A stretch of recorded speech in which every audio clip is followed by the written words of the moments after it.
Welcome, dear listener, to a journey into the shadowy corners of medieval history. I'm so glad you've joined me for some quiet storytelling as the day comes to a close. Before we begin our tale, I'd love to know where in the world you're listening from and what time it is for you right now. Feel free to leave a comment and say hello. I always enjoy seeing the global community of history lovers gathered here. And if you find these gentle excursions into the past as fascinating as I do, I invite you to subscribe so we can embark on many more adventures together.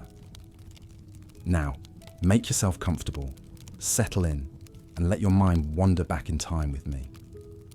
Imagine a world of grand castles and glittering courts, of chivalrous knights and lavish pageantry. This is Europe in the Middle Ages, a time that has long captured our imaginations. But beneath the surface of all that splendor and romance, a darker current often ran. In the halls of power, intrigue, jealousy, and ambition simmered, bubbling over at times into murder most foul. And in this precarious world, even kings and queens could meet shocking, untimely ends. Tonight, we'll explore some of the most disturbing royal deaths of the medieval era. Tales of torture, madness, poison, and betrayal. The lives of the monarchs we'll meet were shaped by the ruthless dynastic politics of their age, where the promise of power always came with a price. But don't worry, my goal isn't to keep you awake with grisly details, but rather to let you drift off to sleep with a richer sense of the complex tapestry of the past. So let's allow our minds to slip softly into the mists of history. Our first stop is England in the early 14th century, where we find King Edward II presiding over a troubled reign. Born in 1284, Edward was the fourth son of the mighty King Edward I, who had earned the nickname Longshanks for his tall stature and extended his royal reach into Wales and Scotland. But young Edward was cut from a different cloth than his warrior father. He grew into a handsome but somewhat idle prince, more interested in leisurely pursuits than the arts of war and governance. When Edward I died in 1307, his 23-year-old son ascended to the throne as Edward II, inheriting a kingdom rife with tensions. He quickly made himself unpopular with England's powerful barons by lavishing favour and titles on his close friend and rumoured lover Piers Gaveston. Tall, witty and flamboyant, Gaveston was the son of a Gascon knight and had a magnetic hold on the young king's affections. But to the outraged nobility, he was an arrogant upstart whose influence over Edward seemed to exceed all propriety. Their discontent would come to a head in 1312, when a group of rebel barons hunted down and murdered Gaveston, stabbing him to death in a lonely field. Devastated by the loss of his companion, Edward sank into a deep melancholy. But his troubles were only beginning. Military defeats against the Scots, excessive spending, and the elevation of another unpopular favourite, Hugh Despenser, further eroded his standing. By 1326, Edward's fed-up Queen Isabella had turned against him and fled to France with their young son, the future Edward III. There she took up with a powerful English nobleman in exile named Roger Mortimer, and together they raised an army and invaded England. Edward II's support quickly crumbled, and he was forced to abdicate the throne in favour of his teenage son, becoming the first English king to be deposed since the Norman conquest over 250 years before. The humiliated former king was taken into custody, separated from his male favourites, and shuffled secretly between castles as a prisoner. He eventually ended up at lonely Berkeley Castle in Gloucestershire, held under guard in the custody of Mortimer's men. And it was there in September 1327 that his story took its grisliest turn. According to a famous account written some decades later, Edward's captors decided to end the risk of his supporters rallying to restore him to power. So one night, they held the deposed king down and brutally killed him by thrusting a red-hot poker into his anus, leaving no visible mark of violence on the body. the notorious red-hot poker story has titillated and horrified for centuries, though many historians today suspect it was a much later embellishment. More contemporary accounts suggest Edward may have been smothered with heavy mattresses or slowly starved, though the truth is lost to time. Whatever the exact circumstances, the wretched demise of Edward II marked a sad end for a weak, ineffectual king brought low by his misrule and the machinations of his ambitious wife and her lover. When word reached the outside world that the former king was dead at age 43, reactions ranged from grim satisfaction to quiet pity for a man widely seen as a failure. Though his violent end was shocking, his life and reign had long since withered. In a sense, Edward II's death was less a sudden rupture than the inevitable final unravelling of a king not quite fit for his crown. His two-decade rule, disastrous and disappointing, would be overshadowed by that of his son, Edward III, who grew into the mighty warrior king his father had never been. The memory of Edward II faded into that of a tragic footnote, a king who had stumbled from one mistake to the next until he fell right out of history. Across the English Channel, another king was coming undone under very different circumstances. Charles VI of France, known to posterity as Charles the Beloved or Charles the Mad, was a promising young ruler whose reign spiraled into chaos under the shadow of mental illness. Born in 1368 to King Charles V and Joanna of Bourbon, Charles was an affable, charming child, if not quite as brilliant as his bookish, intellectual father. Though his father died in 1380, when Charles was just 11, he was ably guided through his adolescence by a regency council led by his stately, poised mother and his uncle Philip the Bold, the powerful Duke of Burgundy. When Charles came of age and took full control of his reign in 1388, he seemed ready to lead France into a brighter future. He was generous and amiable, eager to make peace with England after years of intermittent warfare, and determined to be a strong king like his father. With his lively, pretty Bavarian wife Isabeau by his side, all augured well for a glittering reign full of art, luxury, and royal authority. But just 4 years later, an eerie incident shattered the calm and marked a dark turning point in Charles's life. In the summer of 1392, the 23-year-old king was travelling with his entourage in the forest of Le Mans when a crazed, half-naked man leaped out of the trees and grabbed his horse's bridle, shouting, "Ride no further, noble king! There is treason afoot." Though the king's men quickly chased the madman away, Charles became agitated and frightened. Then, a short time later, one of the royal pages nodded off in the saddle and dropped his lance, which clanged loudly against a helmet carried by another page. At the sudden sound, Charles flew into a panic, drew his sword, and began slashing wildly at his own men, crying, "Forward against the traitors! They wish to deliver me to the enemy." The king's younger brother Louis, the Duke of Orléans, bravely threw himself into Charles's arms and pleaded with him to calm down. But the king, now in a blind rage, struck him repeatedly until Louis fell bleeding into the arms of their uncles.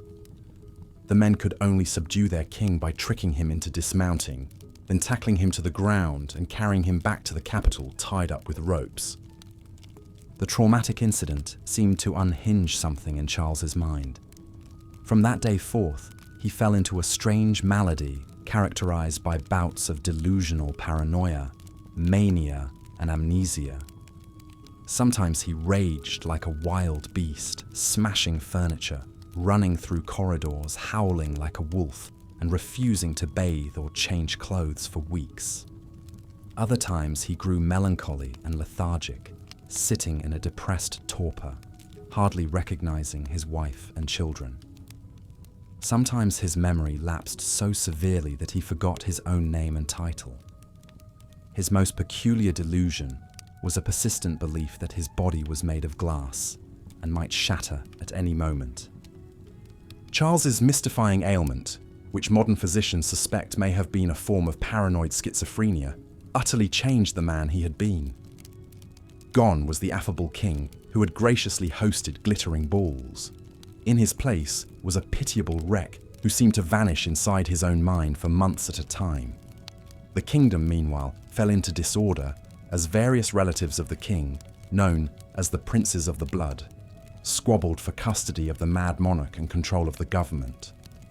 For the next 30 years until his death, Charles VI enjoyed only brief windows of lucidity, his life a blur of anguished breakdowns and fragile recoveries. Some periods of madness lasted a few weeks. His longest stretched to a desperate 9 months. During one manic episode, he became convinced he was St. George and ran around the palace gardens challenging trees to a joust. Another time, he refused to be parted from his royal sword, wielding it at the dinner table and frightening all who approached. Through it all, the poor, beleaguered Queen Isabeau did her best to care for her afflicted husband and hold the kingdom together. She bore him 12 children, though she was soon eclipsed in influence by Charles's grasping uncles. The king's younger brother Louis, the witty, dissolute Duke of Orléans, took advantage of the chaos to install himself as the power behind the throne. He happily raided the treasury to fund his extravagant lifestyle and carried on a not-so-secret affair with Queen Isabeau. By the early 15th century, the strife between Louis of Orléans and his cousin John, the Dour Duke of Burgundy, had escalated into a bloody civil war.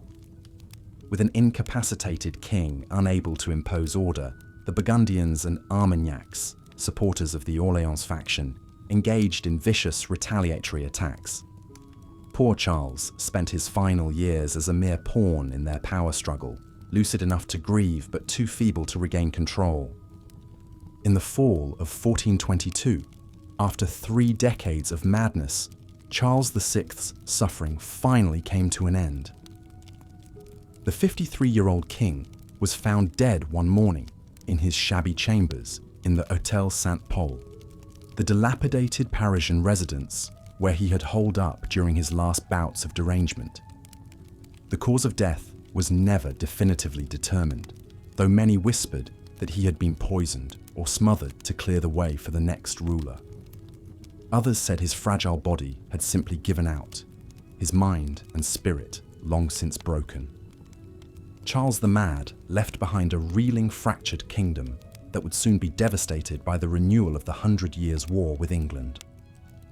The English king, Henry V, had already seized the opportunity of French disarray to conquer the Normandy port of Harfleur and crush the flower of French chivalry at the Battle of Agincourt in 1415. Just 2 years before Charles's death, Henry had occupied Paris and forced the French court to sign the humiliating Treaty of Troyes, which disinherited the French king's own son and named Henry the rightful heir to the throne of France. Though poor Charles was oblivious in his final madness, his realm had crumbled around him. The promising kingdom he had inherited as a boy lay in tatters, half in the hands of a foreign conqueror and the rest torn apart by squabbling princes. It would take a peasant girl with visions of angels, Joan of Arc, to rouse the French to reclaim their patrimony. But that is a tale for another night. For now, dear listener, let us pause and reflect on the sad fate of Charles VI. There is perhaps no starker illustration of how mental illness, when it struck, could bring even the mightiest of monarchs to ruin. The once lively sovereign spent his last decades as a wretched ghost of himself, a stranger in his own mind. Those who had known him as a youth mourned the vital king he might have been, while those who knew him only as a madman shook their heads at the irony of a reign begun with such promise and optimism. Yet even in his misfortune, there are glimmers of grace in Charles's story. The devotion of his wife Isabeau, who remained by his side through the worst of his illness, speaks to the steadfastness of the human heart. And in the end, the troubled king's legacy would be somewhat redeemed by his descendants. His grandson Louis XI, known as the universal spider for his wily ways, would complete the rebuilding of the French monarchy and set the stage for a stronger, more centralized France to come. As the candle flickers and the night deepens, we leave behind the tormented Charles VI and turn our gaze south to the sun-drenched streets of 14th century Naples. There we find another fascinating monarch whose untimely demise would leave a haunting mystery. Her name was Joanna I, and she was one of the most powerful and scandalous queens in medieval Europe. Born in 1325, Joanna was the eldest granddaughter of Robert the Wise, the sagacious king of Naples, famed for his refined court and patronage of the arts and learning. Precociously intelligent and charming, with red gold hair and a regal bearing, Joanna was clearly her formidable grandfather's favourite. So deep was Robert's affection that he manoeuvred to make her his heir, decreeing that the Neapolitan crown could pass to a female successor. When old Robert died in 1343, the ravishing 18-year-old Joanna inherited not just one but two kingdoms, Naples and Provence, along with immense wealth and influence. She was soon one of the most eligible royal ladies in Europe, and her hand in marriage became a sought-after prize. But headstrong Joanna had her own ideas about matrimony. Rather than wedding one of the high-born suitors who sought her favour, she scandalised Europe by suddenly marrying her own cousin, the dashing Prince Andrew of Hungary. It seemed a love match at first, but the relationship soon soured. Joanna resented her husband's boorishness and his attempts to claim authority in her domains. The Hungarian prince, meanwhile, grew increasingly bitter over his lack of real power. Before long, the couple were living practically separate lives, each with their own circle of friends and advisors. Palace gossip swirled with rumours of the Queen's indiscretions and the spies her husband had set to watch her every move. Then, one fateful night in 1345, Prince Andrew was found brutally murdered in the palace gardens, his body mangled and disfigured. Suspicion immediately fell on Queen Joanna and her rumoured lover, the handsome nobleman Louis of Taranto. Andrew's Hungarian relatives accused the Queen of orchestrating the murder, and Joanna soon found herself facing a full-blown political crisis. In a daring gambit to assert her innocence, the young queen set off on a journey to Avignon, where Pope Clement VI held court. There, in front of the papal curia, she pled her case with such charm, passion, and persuasiveness that the smitten pontiff cleared her of all wrongdoing. More than that, he granted her a dispensation to marry her lover Louis, who also happened to be her first cousin. The scandal only enhanced Joanna's fame and notoriety. For the next 3 decades, the bewitching queen would rule over the most glittering court in Italy, renowned for its sumptuous feasts, literary salons, and masquerade balls. She would take 2 more husbands, surround herself with artists and poets, and become celebrated as a wise and generous ruler. Petrarch would praise her profound intellect and dedication to learning, while Boccaccio would immortalize her in literature as a great patroness. But Joanna's life was also stalked by tragedy, betrayal, and the long shadow of the murder in the garden. Her third husband, James IV of Majorca, would cruelly abandon her and their young daughter. Her most trusted friend and advisor, Niccolò Acciaioli, would turn against her in a bitter power struggle. And always, the vengeful Hungarians watched and waited for a chance to make her pay for Prince Andrew's blood. That chance would come in the summer of 1382, when Joanna was 56 years old and had ruled for nearly 4 decades. Her enemies made their move swiftly and ruthlessly. One day in July, the Queen was entertaining an ambassador at her castle, overlooking the Bay of Naples. Suddenly, armed men burst into the room and seized Joanna, dragging her away to a waiting ship. The kidnappers were Hungarian agents, and they brought the struggling queen to a grim fortress in the city of Muro, where they imprisoned her in a tiny, foul-smelling cell. What happened next has never been entirely clear.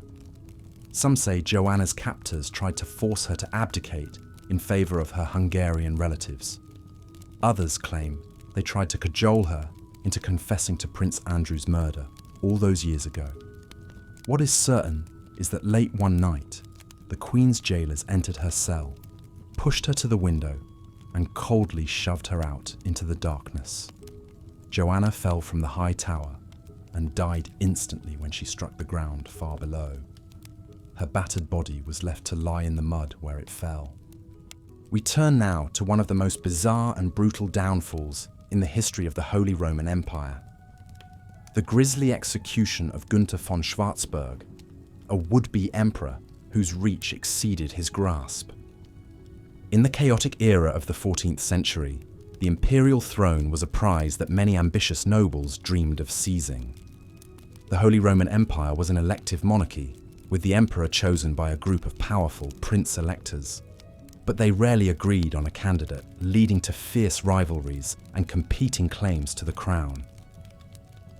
Enter Gunther von Schwarzburg, the scion of a noble family from central Germany. A skilled warrior and charismatic leader, Gunther had his eye on the ultimate prize, the imperial throne. In 1349, he saw his chance to make a play for power. The reigning emperor was Charles IV of Luxembourg, a shrewd and formidable ruler who had his share of enemies among the German nobility. Some of these disgruntled electors decided to throw their support behind Gunther as an anti-king, a rival claimant to challenge Charles's authority. With a hastily assembled army, Gunther marched to Frankfurt, the traditional site of imperial elections. There, his allies went through the motions of proclaiming him the rightful Holy Roman Emperor. But there was just one problem. Charles IV had no intention of giving up his crown. The incumbent emperor quickly gathered his own forces and set out to crush this upstart rival. In a decisive battle near the city of Eltville, Charles won a resounding victory, scattering Gunther's army and capturing the would-be usurper himself. Now, in the Middle Ages, mercy was rarely shown to failed rebels, especially those who dared to challenge the divinely appointed authority of a reigning monarch. Charles IV was determined to make an example of Gunther, to send a message that would echo across the empire. Treason would not be tolerated. What followed was an excruciating and horrific public execution that shocked even the hardened sensibilities of medieval observers. Gunther was subjected to a slow, agonizing death, his body systematically destroyed with clinical brutality. First, he was lashed to a large wooden wheel, a common torture device of the time. His limbs were stretched out and tied to the spokes, leaving him spread-eagled and helpless. Then, the wheel began to turn, slowly at first, then faster and faster. As Gunther spun, the executioners took heavy iron bars and began to smash his arms, legs, and ribs to splinters with sickening crunches. This was known as being broken on the wheel, a punishment reserved for the worst criminals and traitors. But the ordeal was far from over. Once Gunther's shattered body was a bloody, mangled mess, the wheel was stopped. In a final act of savagery, his limp form was untied and literally ripped into 4 pieces, a process known as quartering. Each gory quarter was to be displayed in a different part of the empire, a hideous reminder of the price of rebellion. As a final indignity, Gunther's severed head was impaled on a spike and mounted above the gates of Frankfurt, where it remained for weeks, a macabre warning to any who might harbour similar ambitions. The gruesome spectacle of Gunther's execution sent shockwaves throughout Germany and beyond. It was a stark demonstration of the ruthlessness with which medieval monarchs dealt with challenges to their power, and the horrific creativity they employed in staging these judicial killings as public entertainment and political theatre. For Charles IV, it was a chance to flex his imperial muscle and show that he was not a ruler to be trifled with. Gunther's short-lived rebellion was crushed, along with his body, and his name became a byword for foolish, overreaching ambition. But while Gunther von Schwarzburg may have been largely forgotten by history, his grisly end stands as a testament to the dark brutality that lurked behind the pomp and pageantry of medieval kingship. In a world where power was all, no death was too cruel for those who dared to grasp for the ultimate prize. From one ill-fated royal challenger, we turn now to a very different kind of courtly conflict. A poisonous family feud that pitted mother-in-law against daughter-in-law in a struggle that would end with one of them starved to death in a dismal dungeon. This is the story of Ermengarde of Anjou, a formidable French noblewoman who was never afraid to fight dirty when it came to protecting her own position and that of her beloved son. Born around 970 AD into the powerful House of Anjou, Ermengarde was a woman who knew her own mind and wasn't afraid to speak it. She made a splendid match with the Duke of Burgundy and bore him a son who would go on to become King Robert II, known as Robert the Pious, for his extreme religious devotion. You might think that being the mother of the king would have satisfied Ermengarde's ambitions, but she was just getting started. As Robert grew into manhood and took the throne, Ermengarde became the classic example of the meddling mother-in-law from hell. She was determined to keep her hooks in her son and her place at the center of power, no matter what it took. The greatest threat to Ermengarde's influence was, of course, another woman, Robert's beautiful young bride, Constance of Arles. The vivacious Provençal princess was the daughter of the Count of Toulouse, and she quickly won the heart of the pious, but easily swayed Robert. For Ermengarde, Constance represented everything she despised, a frivolous, fashionable foreigner who threatened to steal away her son's loyalty and supplant her own authority. The stage was set for a battle royale between the two strong-willed women, with hapless Robert caught in the middle. Ermengarde wasted no time in launching a smear campaign against her detested daughter-in-law. She spread malicious rumours that Constance was unfaithful, entertaining a string of lovers behind Robert's back. Ermengarde even hinted that Constance's children might not be Robert's true heirs, a scandalous accusation in a world obsessed with royal bloodlines. At first, Robert was torn between loyalty to his mother and love for his wife. But as Ermengarde's poisonous whispers grew ever louder, the weak-willed king finally caved to his mother's demands. In a move that shocked the court, Robert agreed to have Constance locked away in a convent, effectively imprisoning her to remove her influence. But Constance was no shrinking violet. Outraged at her treatment, she managed to escape her captivity and flee back to her family in the south. There, she rallied an army of her Provençal kinsmen and launched a military campaign against her own husband and monstrous mother-in-law. Robert, spurred on by Ermengarde, raised his own forces to counter his rebellious wife. The two armies met in a fierce battle near the Burgundian capital of Dijon. In the chaos of the fighting, who should be captured but Ermengarde herself, the architect of all this familial strife? In a fitting twist of fate, Constance gave her loathsome mother-in-law a taste of her own medicine. She had Ermengarde thrown into a dank underground dungeon where the once proud noblewoman was left to rot. No mercy was shown to the woman who had so cruelly schemed against the young queen. As days turned into weeks, Ermengarde languished in her dark, filthy cell, growing weaker and weaker. Constance had no intention of allowing her rival a quick or easy death. She let Ermengarde waste away in agonizing hunger, her life ebbing slowly in the gloom. Finally, after 6 excruciating months, Ermengarde breathed her last, her emaciated body giving up the ghost. It was an ignominious end for a woman who had once held such sway over the royal court, starved to death in a squalid hole at the hands of the daughter-in-law she had so viciously despised. In the end, Constance emerged victorious from her bitter marital war. She reconciled with a chastened Robert and ruled by his side as a powerful queen. But the scars of the vicious feud with Ermengarde would linger long after the vile Duchess's bones had turned to dust in her dungeon tomb. The story of Ermengarde and Constance is a reminder of the special venom that often flowed between medieval mothers and daughters-in-law, especially when a crown was at stake. In a world where royal women were expected to scheme and battle to secure their place, even the closest family bonds could curdle into murderous hatred. So ends our tour of tortured family ties, and the lonely demise of one of the Middle Ages' most malicious mother-in-laws. With that, we draw the curtains on our pageant of gruesome and shocking royal deaths from medieval times. Throughout this morbid survey, we've seen the many and varied ways that the crowned heads of the Middle Ages met their untimely ends.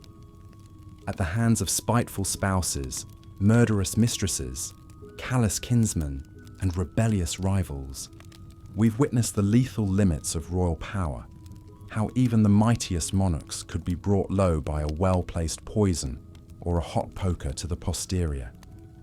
The deaths we've explored stand as a reminder of the cutthroat and often literal nature of courtly politics in an age when life was nasty, brutish, and for kings and queens, all too often short. But while the lives of these ill-fated rulers may have been filled with treachery and ended in tragedy, their stories have endured through the centuries, passed down as cautionary tales and morbid monuments to the perils of power. In a way, they have achieved a kind of immortality, their names and fates forever etched into the dark annals of history. And as we drift off to sleep, perchance to dream of less disturbing demises, we can take comfort in the knowledge that our own ends will likely be far more peaceful than those of the luckless royals who came before us. So concludes our guided tour of the most memorably macabre royal deaths of the Middle Ages. May you rest more easily than they did, content in your freedom from the fatal intrigues and lethal limitations of life at the top of the feudal heap. Until next time, sweet dreams. As we've seen, the treacherous politics of medieval Europe meant that even the grandest kings and queens were never safe from those who coveted their power. Rivals, relatives, and rebellious subjects constantly circled, waiting for any sign of weakness to strike. And when they did, the results were often shockingly brutal, as our next royal victim learned all too well. Peter the Fern of Castile, known to history as Peter the Cruel, was never meant to be a beloved ruler. The only legitimate son of Alfonso X of Castile, Peter gained the throne at just 15 years old in 1350. But even as a teenager, he already showed signs of the capricious cruelty that would define his reign. Young Peter was known for his explosive temper and sadistic impulses. Chroniclers tell of how he delighted in personally executing prisoners with his own dagger, watching with fascination as the life drained from their bodies. He kept a pet lion and bear in his palace, allegedly feeding them live human prey for his own amusement. Any perceived insult or disloyalty could provoke him to a murderous rage. As king, Peter ruled with an iron fist, ruthlessly crushing any challenge to his power. He quarreled viciously with his own family, believing they plotted to overthrow him. Peter had his own half-brothers locked away in castles or exiled abroad. But mere imprisonment wasn't enough to sate his paranoia and vengeful urges. In a shocking purge in 1358, Peter invited several of his half-brothers to a reconciliation dinner, where he had them suddenly seized and executed on the spot, right there in the palace dining hall amid the splattered remnants of the feast. His men then rampaged through the castle, rounding up and slaughtering dozens more of Peter's own relatives, leaving a bloodbath in their wake. But Peter's reign of terror couldn't quash the brewing resentment against his tyrannical ways. Rebellious nobles rallied around the king's exiled half-brother, Henry of Trastamara, who launched a guerrilla war to overthrow the king and claim the throne himself. It would prove to be a long and bloody conflict. In 1366, Henry made huge inroads against his half-brother, conquering large swaths of Castile and forcing Peter to flee to Gascony. There, Peter enlisted the help of the ruthless English prince Edward of Woodstock, known as the Black Prince for his dark armour. With English reinforcements, Peter launched a vicious counter-campaign, retaking Castile in a string of bloody battles and merciless reprisals against the rebels. Once again, any leniency was met with betrayal in Peter's eyes. He continued his purges, burning entire rebel villages to the ground and filling his dungeons with former allies he now distrusted. The king's own chambers in the royal castle of Seville became a de facto torture chamber where Peter personally oversaw the agonizing deaths of his enemies. But Henry would not relent in his mission to depose his hated half-brother. In 1369, he launched a fresh campaign with the backing of the French crown, driving deep into Castilian territory. Henry's forces met Peter's head-on at the Battle of Montiel, a massive clash in the heart of Spain. On the battlefield, Peter led the charge with his customary ferocity, laying waste to Henry's front lines. But in the chaos of combat, the king suddenly found himself unhorsed and isolated, with the enemy closing in on all sides. Thrown from his steed, Peter tried desperately to cut his way out with his sword as rebel troops swarmed around him.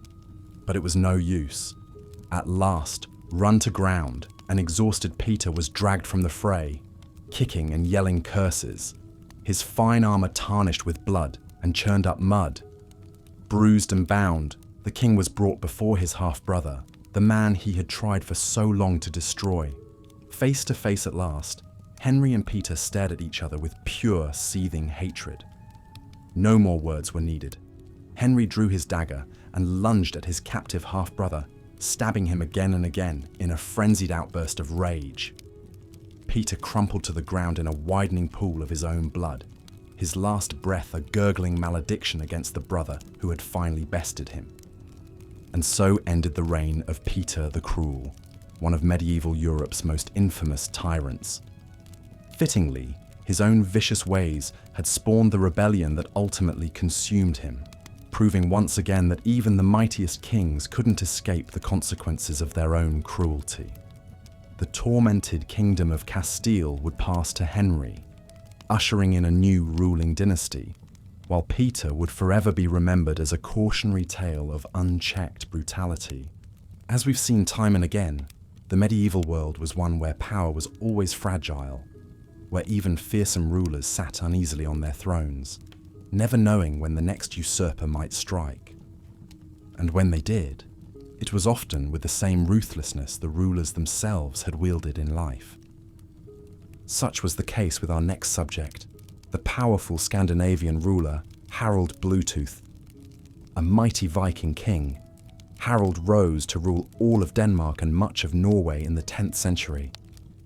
His reign represented a watershed moment as Scandinavia transitioned from the traditional Norse religion to Christianity. Harald himself had been born into the old pagan ways, the son of the legendary Viking raider King Gorm the Old. But in 960 AD, Harald made the momentous decision to be baptized into the Christian faith, taking the name Bluetooth. Historians still debate the reasons for his conversion. Some speculate it was a shrewd political move to strengthen ties with the Christian rulers of mainland Europe. Others believe Harald had a genuine spiritual revelation. Whatever his motivations, Harald threw himself into spreading the new faith throughout his realms. He ordered the construction of grand churches and sponsored missionaries to travel the land, preaching the gospel to the staunchly pagan populace. These efforts earned Harald the patronage of the Catholic Church, which recognized him as a key ally in Christianizing the unruly Vikings.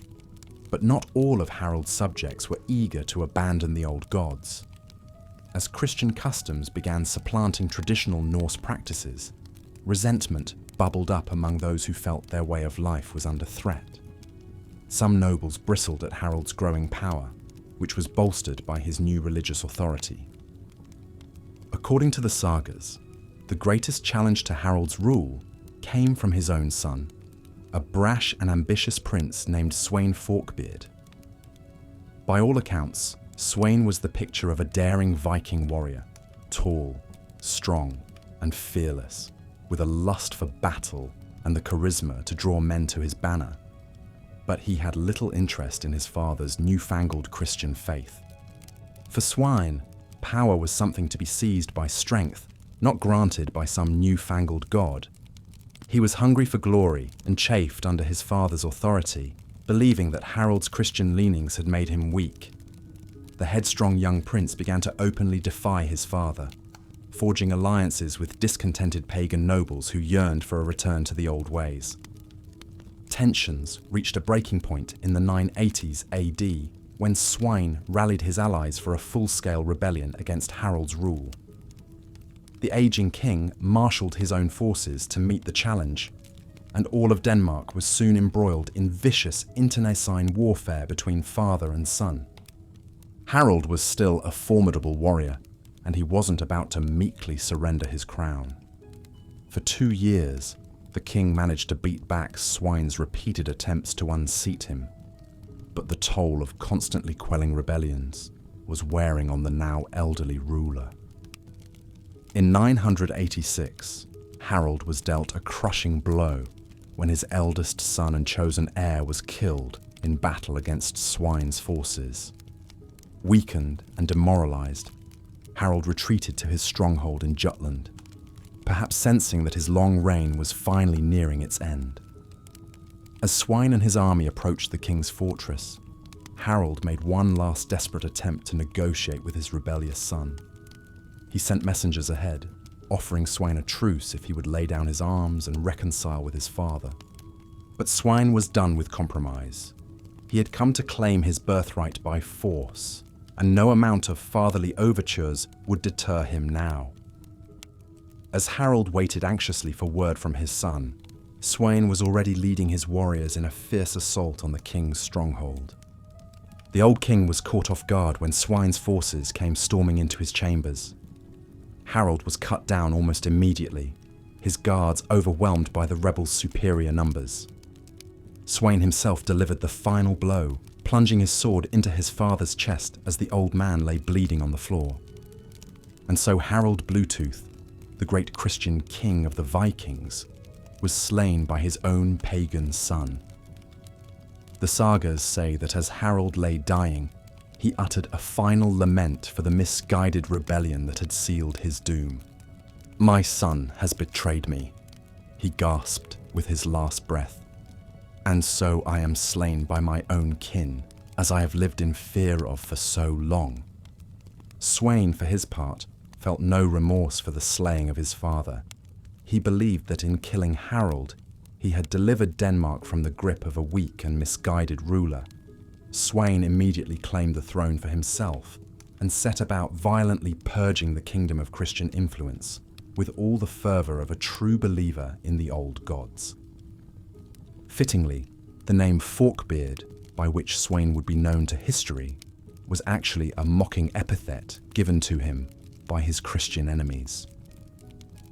It referred to the long split beard he wore in the style of a pagan warrior, a symbol of his rejection of his father's faith.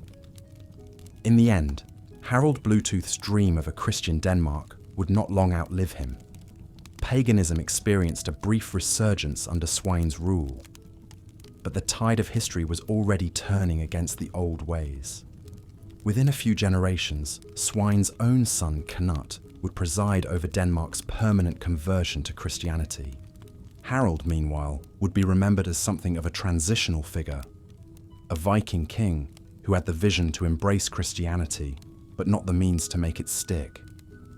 His grisly fate is a reminder of just how precarious even the most powerful rulers could be in a medieval world defined by religious strife, shifting allegiances, and brutal familial betrayals. With that, we'll draw our examination of the most disturbing royal deaths of the Middle Ages to a close.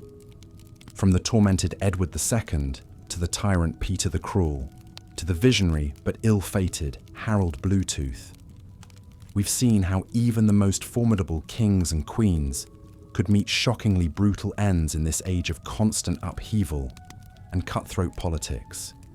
These medieval monarchs lived and died by the sword in a world where power was always fleeting and enemies were forever waiting for a chance to strike. It is perhaps fitting that this turbulent chapter in human history is remembered as the Dark Ages, a time when the light of learning and progress dimmed, and the basest impulses of greed, cruelty, and violence so often carried the day. And yet, for all the savagery of their times, these tragic royals still exert a unique fascination centuries later. Their lives and deaths offer a window into an age so very different from our own, but one where the fundamental questions of power, ambition, and human frailty remain timeless.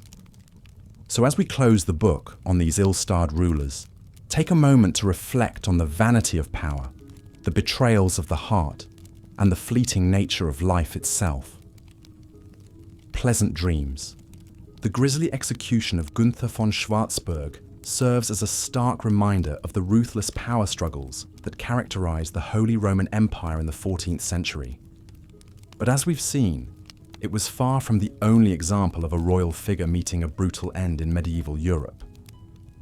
The lives of kings and queens were constantly under threat, not only from external enemies, but also from those closest to them, their own family members.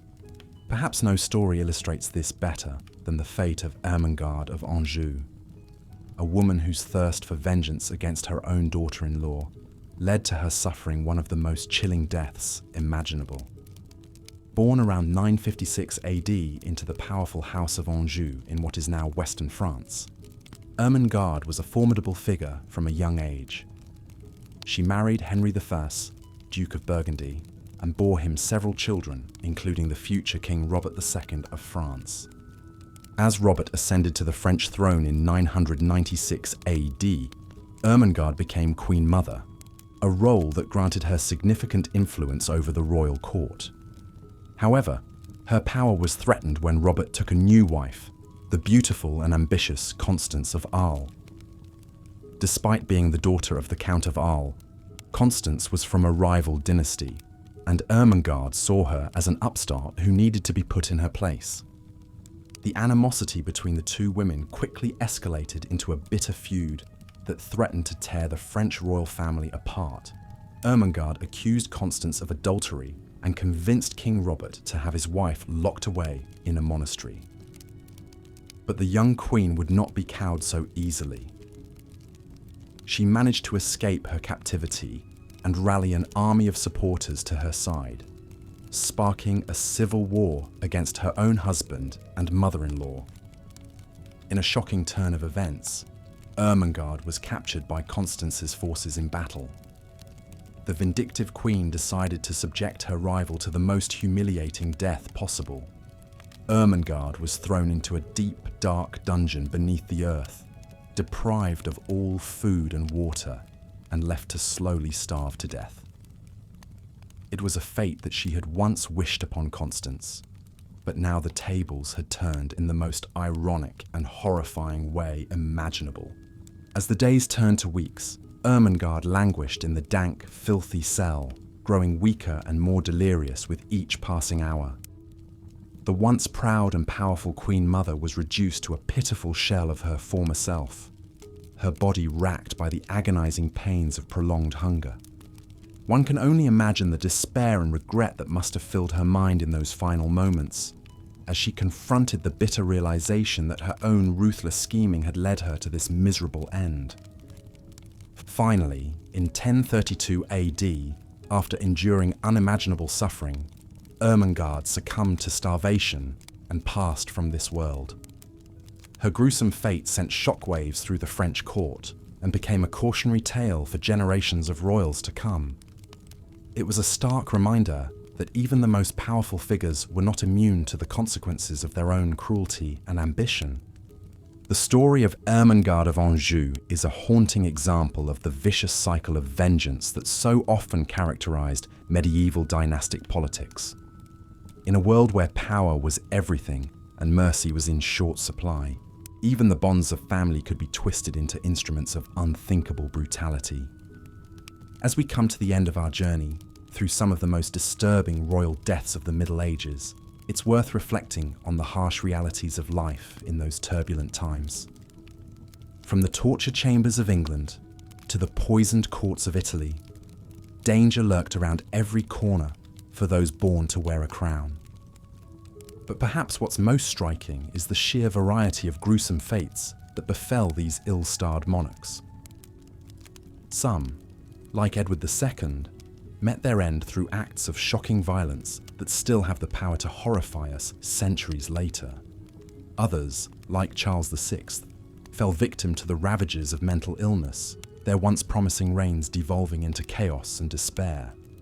Still others, like Joanna the Friar of Naples, found themselves caught up in the tangled webs of international intrigue, their lives cut short by the machinations of foreign powers. And some, like Gunther von Schwarzburg, were simply unlucky enough to find themselves on the losing side of history, their brief moments in the sun extinguished in the most brutal fashion imaginable. Through it all, one thing remains constant: the precariousness of power in a world where violence and betrayal were a way of life. For the kings and queens of medieval Europe, the trappings of royalty, the crowns, the thrones, the grand palaces and glittering jewels offered little protection against the perils that lurked around every corner.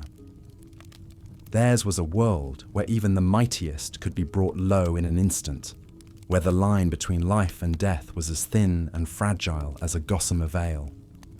It's a sobering thought to contemplate as we drift off to sleep, our minds filled with images of the grisly ends met by these long-dead royals. But perhaps there's a strange sort of comfort in it as well. The knowledge that for all the challenges and anxieties of our modern lives, we are blessed to live in a time where such brutal fates are the stuff of history books, rather than daily realities. So let us bid farewell to the tortured shades of Edward II, Charles VI, Joanna I, Gunther von Schwarzburg, Ermengarde of Anjou, and all the other tragic figures we've encountered on this dark and twisted journey through the annals of royal history. May they find in death the peace and rest that so often eluded them in life.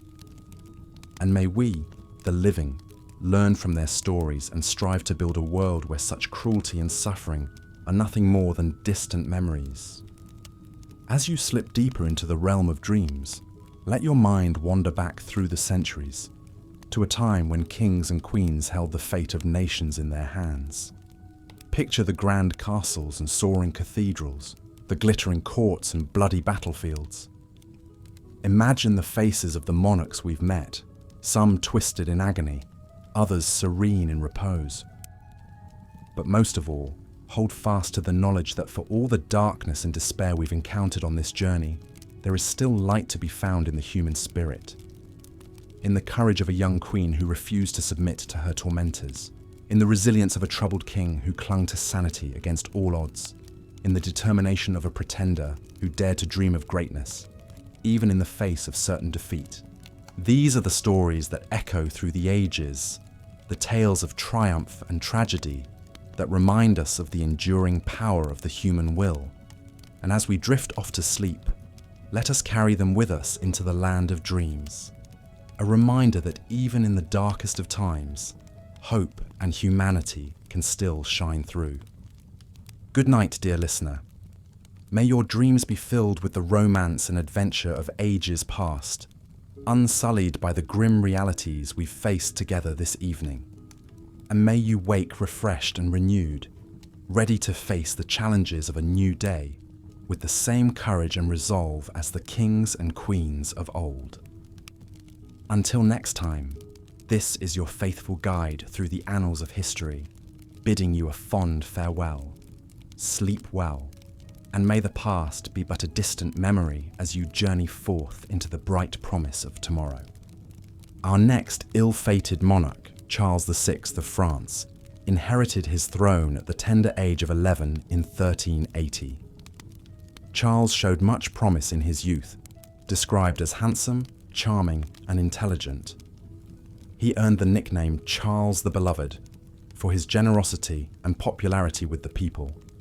But this promising reign was not to last. In 1392, at the age of 23, Charles suddenly began exhibiting signs of paranoid schizophrenia. While marching with his army through a forest, the king abruptly attacked his own knights, killing several before he could be subdued. From that day on, he suffered bouts of insanity, amnesia, and delusions, at times even believing he was made of glass and could shatter at any moment. Charles's madness left him prey to manipulation by his ruthless uncles, the Dukes of Burgundy and Orleans, who ruled in his stead as regents and battled each other for control of the kingdom. The king himself was often neglected, left alone in his filth and squalor during his periods of insanity. As the years went on, Charles's condition only worsened. He often failed to recognize his own wife and children. He flew into wild rages, refused to bathe or change his clothes, and even bit and clawed at his own flesh. The once great kingdom of France descended into chaos and civil war under this mad king, incapable of ruling or even fully comprehending his own identity. Charles suffered his final attack of madness in 1422 and died shortly thereafter at the age of 53, though not from natural causes, some whispered. Rumours swirled that the king had been poisoned or smothered in his bed, assassinated by those eager to clear the way for a new ruler that could pull France out of the mire. Though the truth of these allegations remains uncertain, what is clear is that Charles VI's impaired reign left France vulnerable and fractured. The country soon found itself overrun by the invading armies of England, led by King Henry V in the throes of the 100 Years' War. It would take a heroine of mythic proportions, Joan of Arc, to rally the French and lead them to victory against the English. But that's a story for another time. For now, picture, if you will, the sad figure of Charles VI, a once gallant king reduced to a raving shell of a man, draped in rags, railing at phantoms only he could see. His is the tragic tale of a mind crumbled under the weight of a crown, a potent reminder that even the mightiest of rulers are not immune to the frailties of the human psyche. And yet more deadly intrigue awaited the royals of medieval Europe, as the fate of our next doomed sovereign, Joanna I of Naples, attests. Born in 1325, Joanna was the eldest daughter of Charles, Duke of Calabria and heir to the Neapolitan throne. From an early age, she was renowned for her beauty, intellect, and forceful personality. When her father and grandfather both died in quick succession, 19-year-old Joanna found herself Queen of Naples and one of the most powerful women in Europe. She would rule in her own right for nearly 40 tumultuous years. But Joanna's reign was marred by scandal from the very start. She had been married at a young age to her cousin Andrew, son of the King of Hungary. It was an unhappy union, with Andrew widely disliked by the Neapolitan court for his arrogance and foreign ways. In 1345, just 2 years into Joanna's reign, Andrew was brutally murdered, his body found strangled and defenestrated from a window of the Queen's apartments. Rumour quickly spread that Joanna herself had ordered the killing so that she could marry her lover, Louis of Taranto. Facing accusations and threats of invasion from Andrew's enraged Hungarian relatives, Joanna took flight to Avignon, where she charmed Pope Clement VI and convinced him of her innocence. The Pope annulled her marriage to the deceased Andrew, sanctioned her union with Louis of Taranto, and formally cleared her of involvement in her husband's murder. But though she escaped official conviction, suspicions of Joanna's guilt would dog her for the rest of her days. Her reign, while marked by patronage of the arts and scholarship, was constantly roiled by dynastic intrigues, shifting alliances, and the vengeance of her Hungarian in-laws. That vengeance would finally catch up to Joanna in 1382. While staying at a castle near Naples, the 54-year-old queen was reportedly poisoned, then pushed from a window and strangled to death with a silken cord on the orders of her nephew, Charles of Durazzo. Charles, supported by the King of Hungary, seized the Neapolitan throne, ending nearly 2 centuries of rule by the Capetian House of Anjou.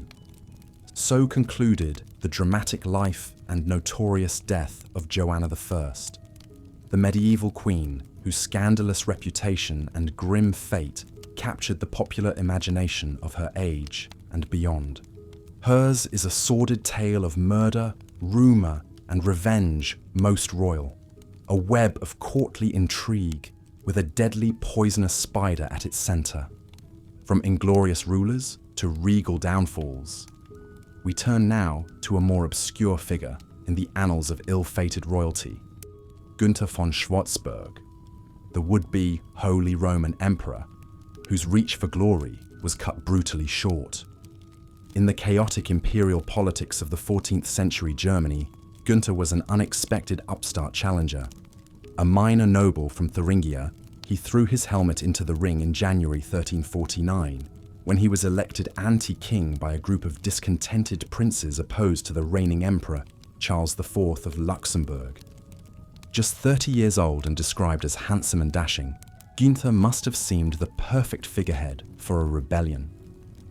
But in truth, he was little more than a political pawn in a much deadlier game of thrones. Günther's reign, such as it was, lasted a mere 5 months. After rallying what supporters he could, he marched with his makeshift army to Frankfurt, where he hoped to be formally crowned in opposition to Charles IV. But he would not even make it to the city gates. Charles moved swiftly to crush this princely revolt, his forces intercepting Günther and routing his men near the village of Eltville. Günther himself was captured and dragged back to Charles's camp. There, he was made to publicly renounce his claim to the throne and declare his loyalty to the emperor. But his humiliation was only beginning. Not content with a mere oath of fealty, Charles made a brutal example of the young usurper. On May 26, 1349, before a crowd of shocked onlookers, Günther was stripped naked, broken on the wheel, drawn and quartered, and finally beheaded. In a final macabre gesture, Charles had Günther's body parts displayed in towns across Germany as a gruesome warning to any other would-be challengers to his imperial power. And so, Günther von Schwarzburg, the gallant young king who never was, met a fate so grisly it would make even the most hardened medieval courtier blanch. It's a strange quirk of history that we know so little of Günther the man, and yet so much of Günther the mutilated corpse. In the end, he was but a briefly flickering spark of ambition, snuffed out by the cold realpolitik of an emperor's unchecked power, an evocative emblem of the price of failed rebellion in an age when royalty ruled with ruthlessly iron fists. Shifting our gaze from the intrigues of the Holy Roman Court, we find our next tragic tale of royal murder hits much closer to home. For even the most intimate familial bonds were no guard against the murderous machinations of medieval monarchs and their kin, as the grim fate of Ermengarde of Anjou attests. Born around 956 AD into the powerful French dynasty of the Counts of Anjou, Ermengarde was a formidable figure in her own right. She married Conan Thus, Duke of Brittany, and bore him 4 children before he died in 992. As regent for their young son Geoffrey, Ermengarde proved a capable ruler, fending off rebellions and governing the duchy with a firm hand. But it was Ermengarde's second marriage in 996 to Robert II, the pious but easily led King of France, that would prove her undoing. Robert was already wed to a woman named Rosala, but he cast her aside to marry the wealthy and well-connected Ermengarde instead. The marriage produced 2 daughters, Hedwig and Adela. While Robert doted on his new bride, a rift soon opened between Ermengarde and her beautiful young daughter-in-law, Constance of Arles. Perhaps envious of Constance's youth and influence over Robert, Ermengarde reportedly treated the young queen cruelly, even accusing her of adultery and convincing the king to banish her to a nunnery. But Ermengarde underestimated her foe. The fiery Constance escaped her confinement, rallied allies to her side, and raised an army to besiege Paris and depose her husband and hated mother-in-law. Robert, fearing for his throne, was forced to reconcile with his wife and placate her supporters. It was a humiliating defeat for Ermengarde, but one that would pale in comparison to the vindictive retribution awaiting her. During the chaos of the revolt, she was captured by Constance's men and dragged in chains before the furious young queen. As chroniclers tell it, Constance ordered Ermengarde locked deep in an underground dungeon, where not a ray of sun nor a glimmer of light could enter. There, the deposed Queen Mother was left to waste away, denied all food and human contact, until she finally perished of hunger and despair on March 25th, 1032. It's a shudder-inducing glimpse into the vicious cycle of courtly rivalries that could consume even the closest of royal relations. One imagines the once proud Ermengarde shivering alone in the dank bowels of her own castle, the same woman who had terrorized her own daughter-in-law, now left with only the cold comfort of knowing she'd been outdone by a crueler schemer than herself. Hers is a tale to make one grateful for the tamer family squabbles of modern life. For who among us hasn't endured the cutting remarks of a surly mother-in-law at Thanksgiving dinner? But for Ermengarde, the stakes of such domestic discord were life and death. Her punishment not an icy glare, but an airless oubliette. In the fatal rivalries of the medieval court, it seems, not even blood ties were thicker than the regal thirst for vengeance. As our foray into the shocking royal demises of the Middle Ages draws to a close, we're reminded once more of the precariousness of even the most exalted lives in this turbulent era. Kings and queens may have been the earthly embodiment of wealth, status, and power, but they were hardly immune to the mortal perils stalking their palaces and parlours. Indeed, in some ways, a crown was more curse than blessing, painting a bright target on royal backs for the daggers and poisons of countless covetous schemers.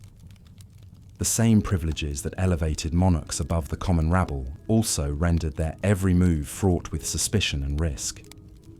Even the softest royal pillow could conceal a viper.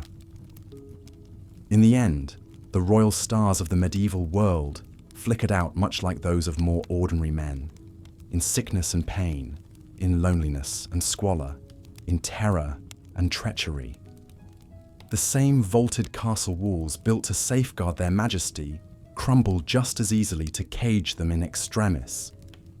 And yet, in the fickle workings of history, it is these scandalous and operatic downfalls that echo through the centuries, capturing the fascination of generations. For there is perhaps a touch of schadenfreude in hearing of the great laid low, in knowing that even the mightiest among us cannot escape the gravity of our shared mortal coil. These medieval tales of royal murder and misfortune, then, serve as a memento mori of sorts, a piquant reminder to we mere peasants to savour our humbler yet safer stations.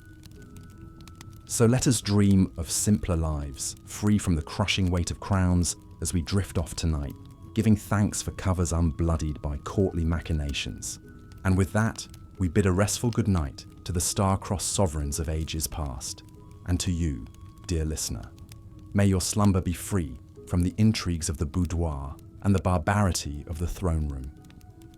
For in the end, there are worse fates than that of the overlooked serf. A straw mattress may be meagre, but at least no one is plotting to smother you with it. Sweet dreams. In our exploration of the shocking fates that befell medieval monarchs, we turn now to the grim tale of Charles VI, the Mad King of France. Born in 1368, Charles was the son of King Charles V and Joanna of Bourbon. As a young prince, he showed great promise, handsome, athletic, and well liked by the people for his generosity and charm. When he ascended to the throne at the tender age of 11, there was every reason to believe that he would grow into a capable ruler who would lead France into a glorious new era. But fate had other plans for young Charles. The first signs of trouble emerged in 1392, when the 24-year-old king suffered a sudden and terrifying mental breakdown. According to contemporary accounts, it happened while he was leading his army through a forest on a sweltering August day. Without warning, Charles flew into a fit of madness, drawing his sword and attacking his own men, killing several before he could be subdued. From that day forward, he was plagued by recurring bouts of insanity that transformed him from a promising young ruler into a haunted shell of a man. During his lucid periods, Charles could still function somewhat normally, presiding over the royal court and even fathering several children with his long-suffering wife, Isabeau of Bavaria. But his episodes of madness grew increasingly bizarre and debilitating. At times, he would lapse into a catatonic stupor, refusing to eat, bathe, or even move for days on end. Other times, he would run howling through the palace, or lie on the floor, gnawing at the rushes like a wild animal. Most disturbingly of all, he became gripped by the delusion that his body was made of glass and could shatter at any moment, a paranoid fantasy that left him paralyzed with fear. As the king descended deeper into insanity, the once vibrant French court became a grim and joyless place.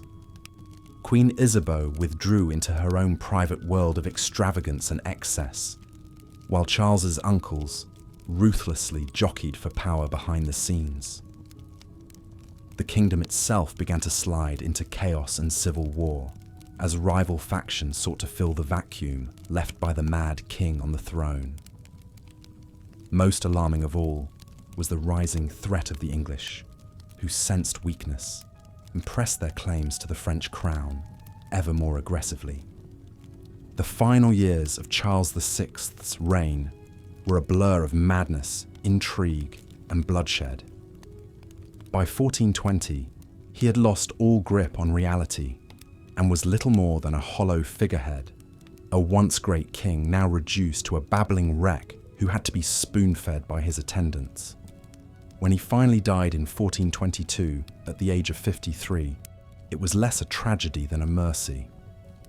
The official cause was listed as dysentery, but many whispered that the king had been poisoned, smothered, or simply allowed to waste away, put out of his misery by those who hoped to see a saner hand on the reins of power. In the end, though, Charles's death brought no respite to his troubled kingdom. France was more fractured and vulnerable than ever, torn between the machinations of the king's conniving relatives and the looming threat of English conquest. In a bitter twist of irony, the demise of the mad king set the stage for the rise of a peasant girl who would rally the nation and change the course of history, a girl named Joan of Arc. But that is a tale for another time. For now, let us bid farewell to poor Charles VI, a king whose reign began with such bright promise, only to descend into darkness and chaos. His is a tragically vivid reminder of the razor-thin line between greatness and madness that so many medieval monarchs were forced to walk. In the unforgiving world of royal power politics, it took only one sudden twist of fate, one hidden defect of the mind, to transform a leader into a liability, or a life into a living death. As we lie here in the gathering dark, let our minds drift back through the centuries to a time when even the mightiest could fall victim to the mysterious workings of the human psyche. A time when donning a crown meant opening oneself up to all the perils of power, both from without and from within. Ponder for a moment the strange and tragic tale of the Glass King of France, and be grateful for the simple sanity of our own quiet beds. But Charles VI was hardly the only medieval monarch to meet a dark and disquieting end. Another king who suffered a shockingly brutal demise was Edward II of England, though the exact circumstances of his downfall remain wreathed in grim legend and mystery. Edward's short and troubled reign began in 1307, when he ascended to the throne at the age of 23. The son of the great warrior king Edward I, he had big shoes to fill, but from the start it was clear that he was cut from a very different cloth than his formidable father. Where Edward the Hind had been a fierce and decisive ruler, expanding his kingdom through ceaseless military campaigns, His son was a flighty and frivolous man who cared more for earthly pleasures than the burdens of kingship. Chief among Edward II's flaws was his tendency to lavish favour and power on a succession of unpopular male favourites. First a Gascon knight named Piers Gaveston, and later a pair of ambitious barons named Hugh le Despencer and his son. These men, whom many saw as arrogant upstarts, wielded an unhealthy degree of influence over the king, stoking resentment among the established nobility. Gaveston, in particular, made a deadly enemy in Edward's powerful cousin, Thomas of Lancaster, who saw himself as the rightful power behind the throne. As Edward frittered away his reign on feasting, hunting, and other indulgences, his kingdom began to crumble around him. He suffered a humiliating military defeat at the hands of Robert the Bruce, effectively losing control of Scotland. His own barons rose up in open rebellion, briefly forcing him to exile Gaveston, only for the king to recall his beloved companion and set the stage for a bloody civil war. The final blow came in 1326, when Edward's estranged queen, Isabella of France, conspired with her lover, Roger Mortimer, to overthrow the king and place their young son on the throne. Edward was captured and forced to abdicate in favour of the 14-year-old Edward III. He spent the final months of his life as a prisoner in Berkeley Castle, at the not-so-tender mercies of his wife's henchmen. It is here that the story takes a truly macabre turn. According to one particularly lurid account, recorded by the 14th century chronicler Geoffrey Le Baker, Edward met his end in a shockingly brutal fashion, by having a red-hot poker inserted into his rectum, burning out his internal organs. This grisly tale has captured the popular imagination for centuries, but many historians now dismiss it as a scurrilous rumour spread by the king's enemies to blacken his name.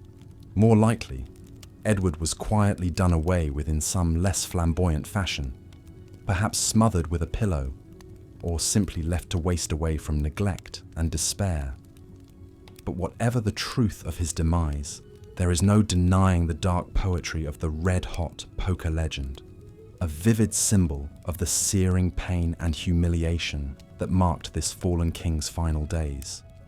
In the end, Edward II's reign was less a tragedy than a cautionary tale, a reminder of the perils of weak and irresponsible leadership.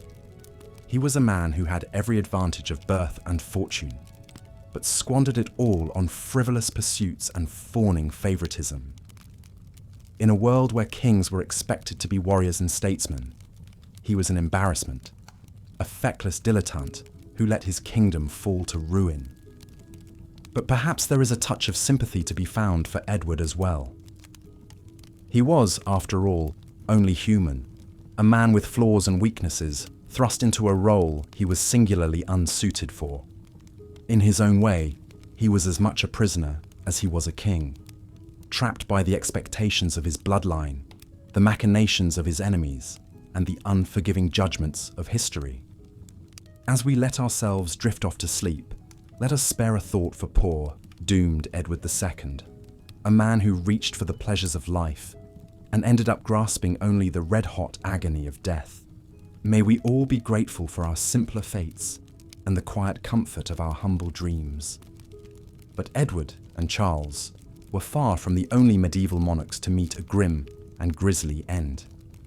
Another royal figure, whose demise was steeped in mystery and malevolence, was Joanna I, Queen of Naples, a woman who wielded great power and influence in her own right, only to fall victim to the ruthless intrigues of the age.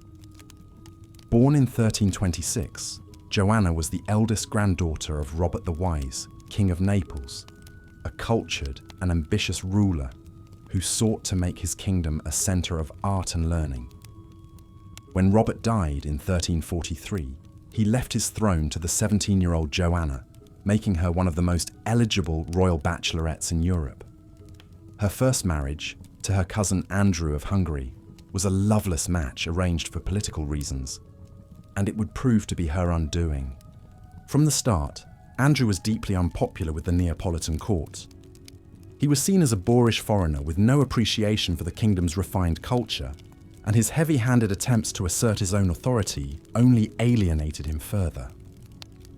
Joanna, meanwhile, was a cultured and sophisticated queen who patronized artists and poets, and who chafed at her husband's clumsy efforts to control her.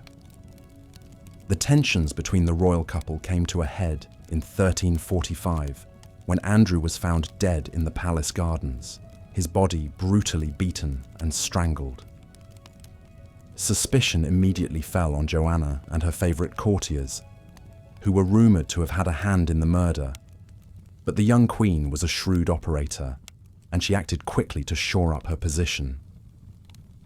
Fleeing to the papal court in Avignon, Joanna used her considerable charms to win over Pope Clement VI, who had the power to absolve her of any wrongdoing. She returned to Naples in triumph, her enemies cowed, and her authority unquestioned. For the next 3 decades, she ruled as one of the most powerful and influential monarchs in Europe, using her wealth and alliances to expand her territories and cement her dynasty's grip on power. But Joanna's charmed life could not last forever. In 1382, at the age of 56, she met her own violent end, poisoned, according to some accounts, and then pushed from a window and strangled for good measure. The mastermind behind the plot was her nephew and rival, Charles of Durazzo, who had long coveted the Neapolitan throne for himself. With Joanna's death, the once mighty Capetian dynasty of Naples came to an abrupt and ignominious end. The kingdom fell into chaos as rival factions fought for control, and the neighbouring powers of Hungary and France moved in to claim their own slices of the pie. It was a bitter lesson in the precariousness of even the most seemingly unassailable royal power. For Joanna herself, though, there is perhaps a touch of defiant triumph to be found in her story. In an age when women were often seen as little more than political pawns, she had risen to become one of the most formidable rulers of her time, a queen who lived life on her own terms, and who refused to be cowed by the petty jealousies and machinations of men. As we let ourselves be lulled by the gentle currents of sleep, let us dream of Joanna the Foreign of Naples, a woman who reached for the stars and who burned all the more brightly for the darkness that sought to extinguish her. In the grand tapestry of history, she remains a figure of enduring fascination, a reminder that even in the most treacherous of times, there is always room for greatness to shine through. And so we come to the end of our journey through the annals of royal misfortune, a winding path strewn with poison and plotting, treachery and tragedy. From the tormented Charles VI to the feckless Edward II, from the defiant Joanna I to the ruthless Ermengarde of Anjou, these monarchs stand as enduring reminders of the perils and pitfalls of power in a bygone age. In their stories, we catch a glimpse of a world very different from our own. A world where life was often nasty, brutish, and short, even for those who wore the crown. It was a world where the line between glory and ruin was razor thin, and where even the mightiest could be brought low by the whims of fate or the machinations of their enemies. And yet, for all the darkness and brutality of these tales, there is something strangely compelling about them as well. In the grand drama of these ill-starred kings and queens, we see reflected the timeless struggles and yearnings of the human heart, the desire for greatness, the hunger for love and validation, the fear of betrayal and abandonment. In the end, perhaps that is what draws us to these stories. Even as we lie here in the comfort of our own beds, far removed from the intrigues and upheavals of ages past, we see in these doomed monarchs a glimmer of our own frailties and aspirations, our own hopes and fears. We are reminded that even the greatest among us are only human, subject to the same flaws and follies as the rest of us mortals. So let us drift off now into the welcome embrace of slumber, our minds filled with images of crown and castle, of love and loss, and the inexorable turning of fortune's wheel. Let the echoes of these long-ago lives be the lullaby that carries us into the land of dreams, a gentle reminder of the fleeting nature of power and glory, and the enduring resilience of the human spirit. And if, in the watches of the night, we should find ourselves haunted by visions of red-hot pokers or poisoned cups, of smothering pillows or sharpened blades, let us remember that these are but shadows of a distant past, spectres that cannot harm us in the safety of our own beds. For in the end, the only true power is the power of the present moment, the simple, sacred gift of breath and heartbeat, of the quiet spaces between our thoughts. So let us surrender now to the sweet oblivion of sleep, secure in the knowledge that we are held fast in the gentle arms of the here and now. Let the kings and queens of old fade into the mists of history, their sorrows and struggles no more than a half-remembered dream. And let us embrace the peace and stillness of this precious moment, as we drift ever deeper into the welcoming darkness. Good night, dear listener. May your dreams be sweet and your slumber deep and untroubled. And may you wake in the morning to a world made new, washed clean of the blood and tears of ages past. For in the end, that is the only kingdom that truly matters, the kingdom of our own tranquil minds, at rest in the eternal present. And in that kingdom, may you reign supreme now and always. As the turbulent events unfolded at Berkeley Castle, while the grisly red-hot poker tale remains the most sensational account of Edward II's demise, other contemporary sources suggest alternative endings no less bleak. Some claim the disgraced king was cruelly smothered with heavy mattresses as he slept.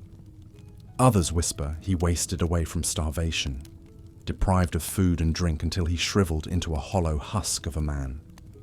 Whichever dreadful fate snuffed out his life that fateful September in 1327, one truth is inescapable. The once mighty Edward of Caernarfon, King of England and Lord of Ireland, suffered a squalid and degrading death at the hands of his jailers. Imprisoned, humiliated, and ultimately slain by the very people who were supposed to be his loyal subjects. It was a pitiable end for a man anointed by God to rule a kingdom. Edward's 20-year reign was plagued by military failures, political strife, and scandalous rumours about his relationships with male favourites like Piers Gaveston and Hugh Despenser. The barons resented the power and influence Edward lavished upon these upstart courtiers. His French queen Isabella despised him for flaunting his favourites and spurning her bed.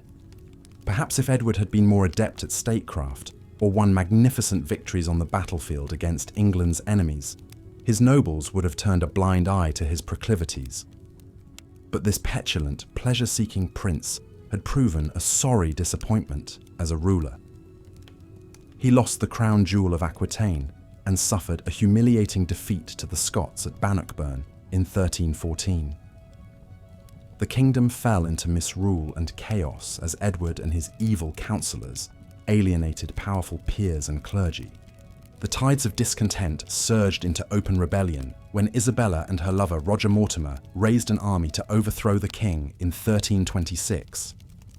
Abandoned by his court and captured by Isabella's forces, Edward was forced to relinquish his crown to his teenage son, who became Edward III. The vanquished former king was carted off in chains to meet his doom at Berkeley Castle. Thus concluded the sordid saga of Edward II, who exchanged the resplendent robes of majesty for a prisoner's rags and a torturous death in a dank dungeon. A cautionary tale for future monarchs about the perils of alienating the political class and neglecting the duties of the crown.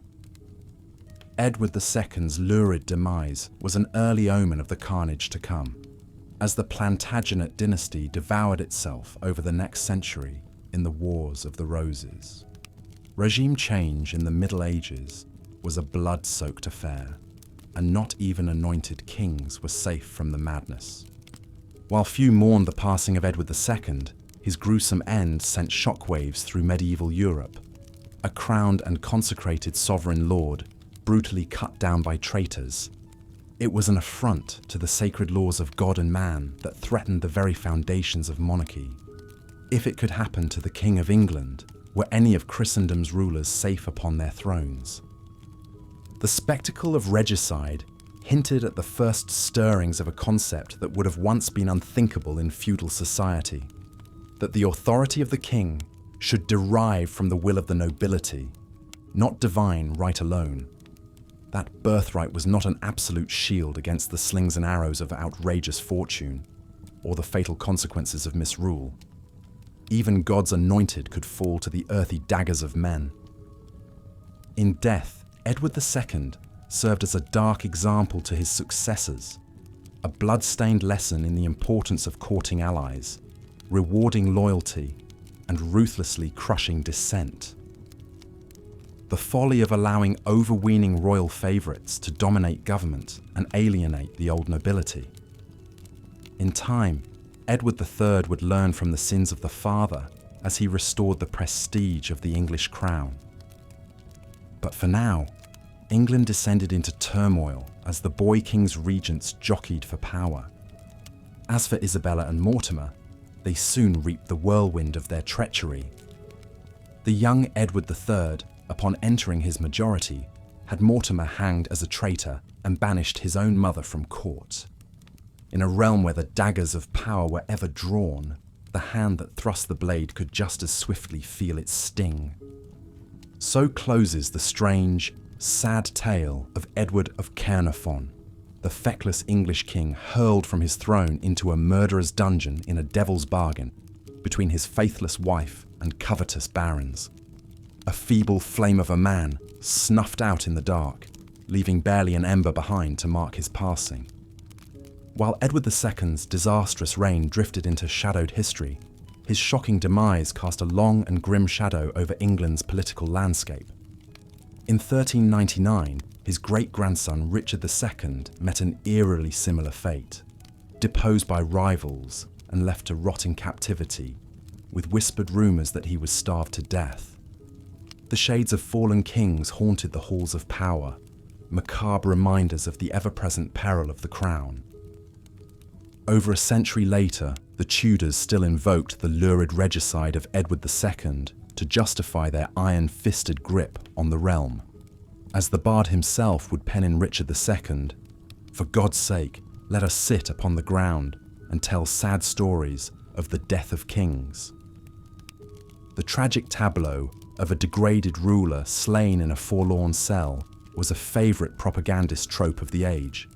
But such are the cruel fates that stalked the royalty of the Middle Ages, where the crown was ever a capricious mistress, and the reaper an eager courtier. In those savage times, even the Lord's anointed could be cut down like chaff and cast into an unmarked grave. The unhappy shade of Edward II, the murdered king, wails out a mournful refrain to those troubled medieval centuries, that the paths of glory, in the end, lead but to the dungeon. And with that, we draw the shroud over Edward of Caernarfon and leave him to moulder in his cold grave, as we turn our eyes across the storm-tossed English Channel to another unfortunate monarch who met an unnatural end. The setting shifts to the soaring spires and gargoyle-shadowed halls of medieval Paris, where the next bleak chapter in our chronicle of royal murders shall unfold. There, we take up the tragic tale of Charles VI, the mad King of France, whose reign and reason unravelled beneath the gilded vaults of Notre Dame. And so, we come to the end of our treacherous tour through the shocking fates that befell medieval monarchs. From the torturous demise of Edward II to the poisoning of Joanna I, the grisly execution of Gunther von Schwarzburg to the bitter starvation of Ermengarde of Anjou, these tragic tales remind us that even the most exalted royals were not immune to the perils and plots that pervaded palace life. In an age where power was so often seized and maintained through violence, it's perhaps no surprise that so many kings and queens met their ends in such brutal fashion. The cutthroat politics of succession, where rival claimants vied for the throne through warfare and assassination, made for a precarious existence at the best of times. And as we've seen, Even those who managed to ascend to the pinnacle of power could find themselves quickly toppled by scheming nobles, ambitious relatives, or even their own spouses.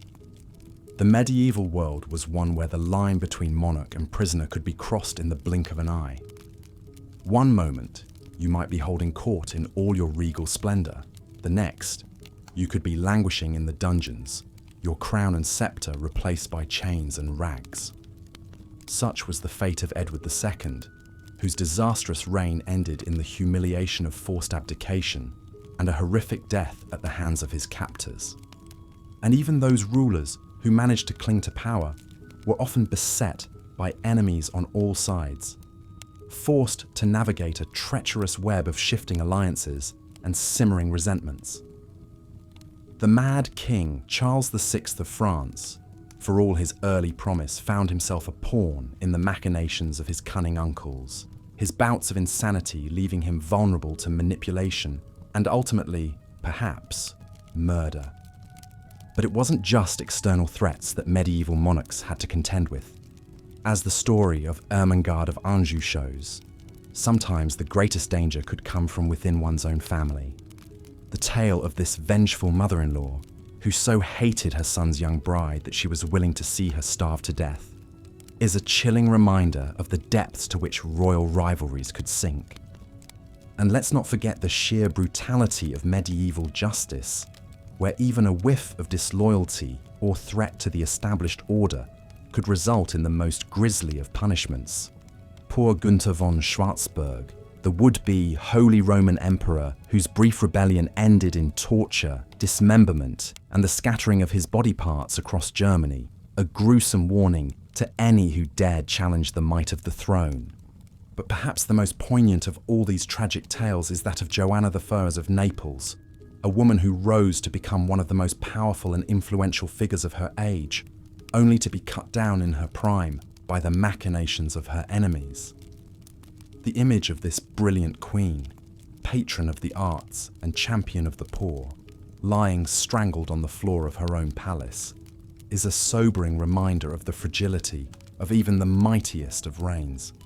And yet, for all the darkness and brutality that suffused the lives of these ill-fated royals, there is still something strangely fascinating about their stories.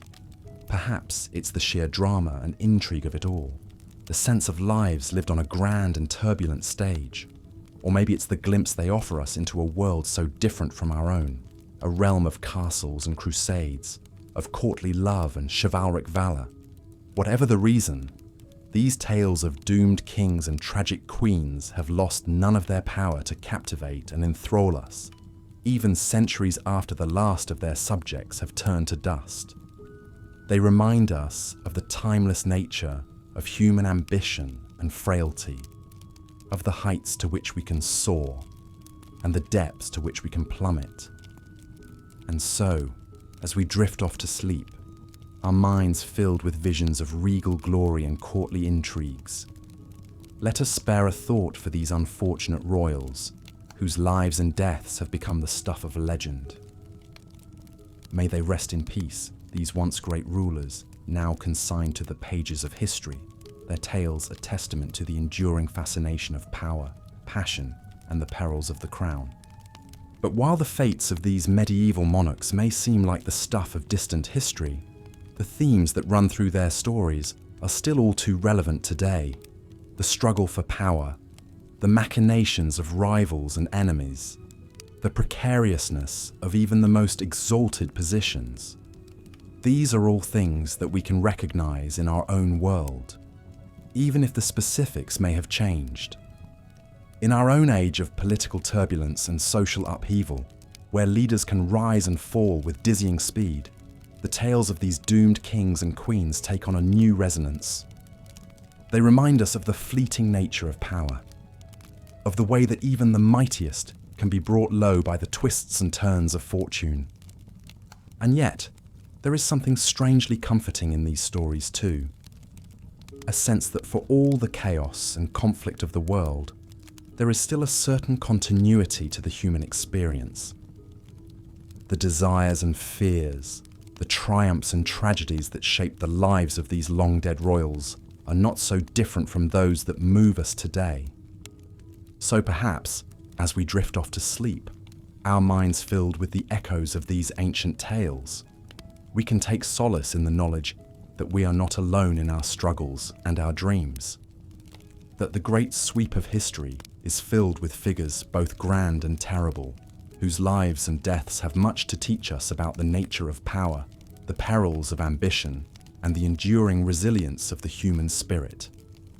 And who knows? Perhaps in the grand scheme of things, the fates of these medieval monarchs are not so different from our own.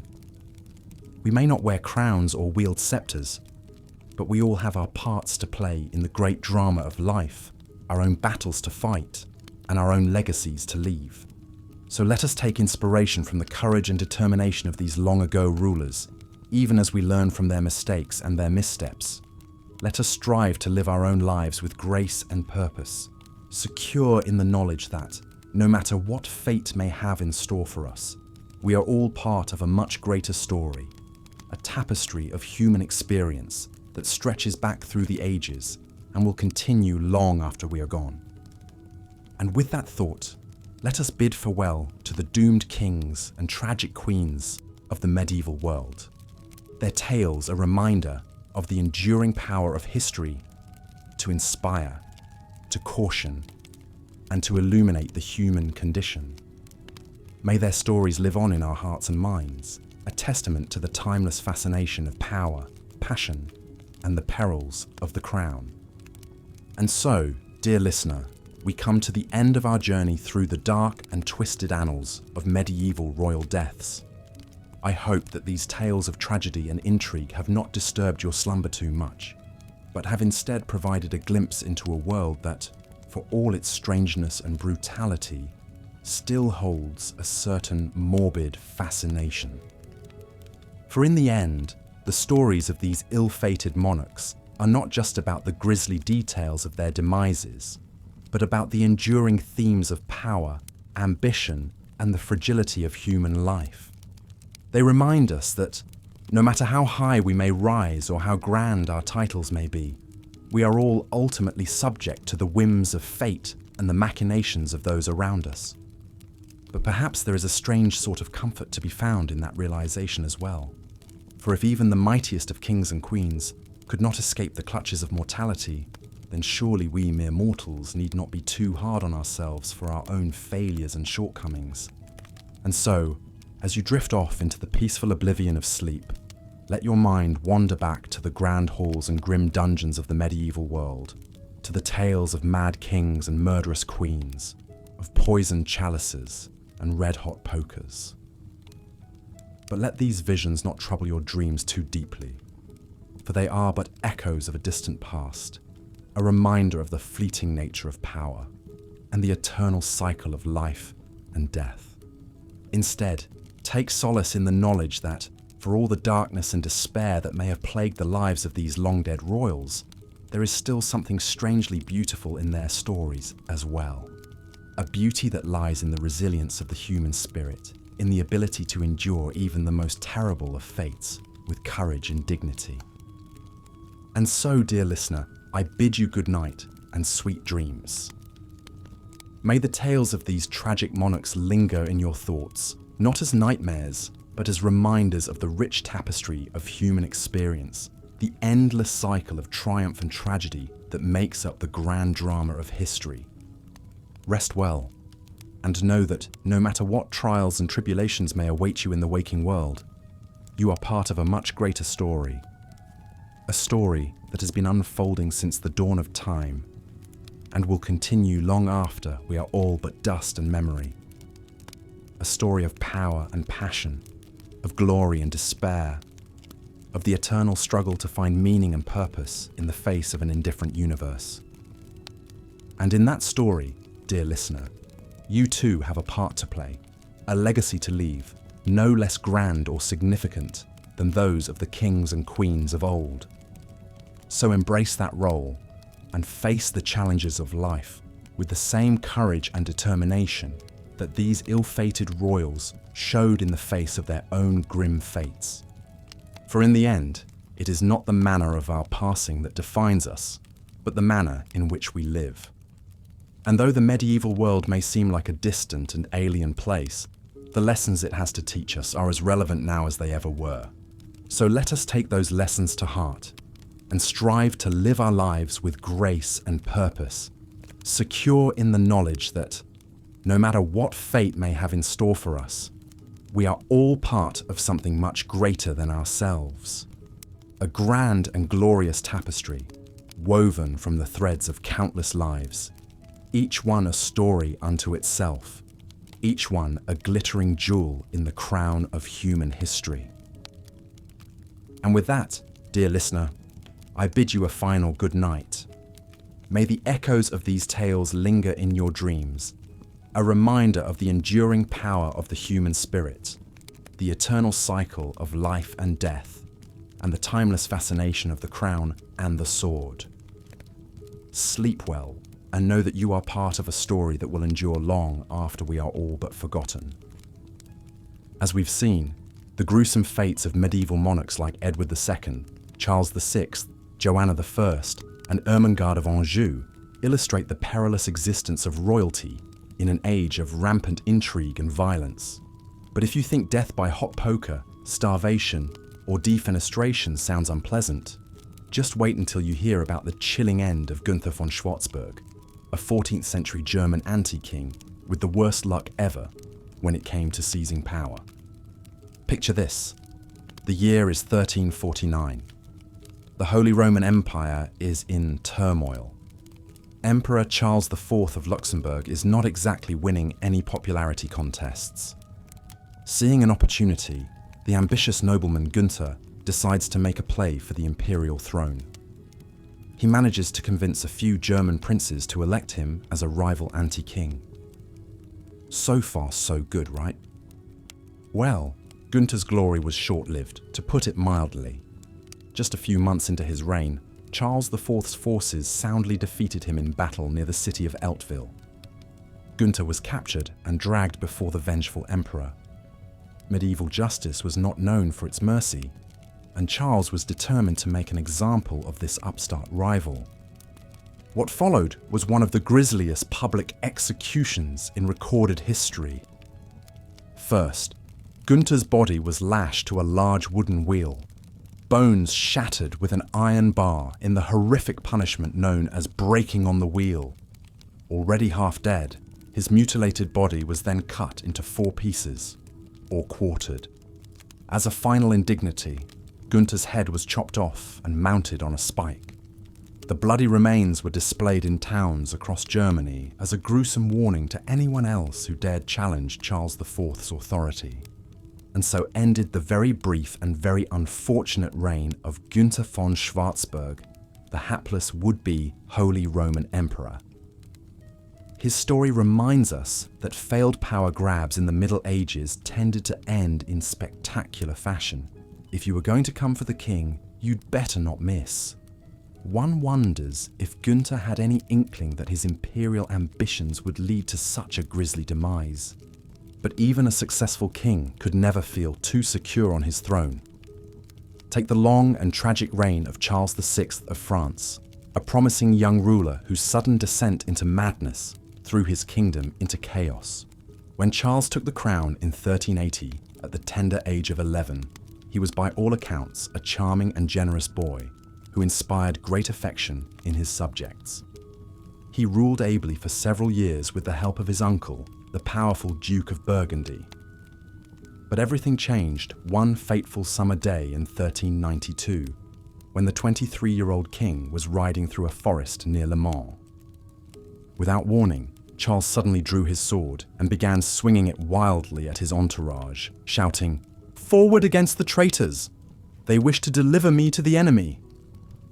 Though his companions subdued him before he could do any harm, it soon became clear that something was seriously wrong with the king. He sank into a deep depression, refusing to eat, bathe, or change his clothes for months. At times he became catatonic, unable to move or speak. Other times he flew into fits of terrifying rage.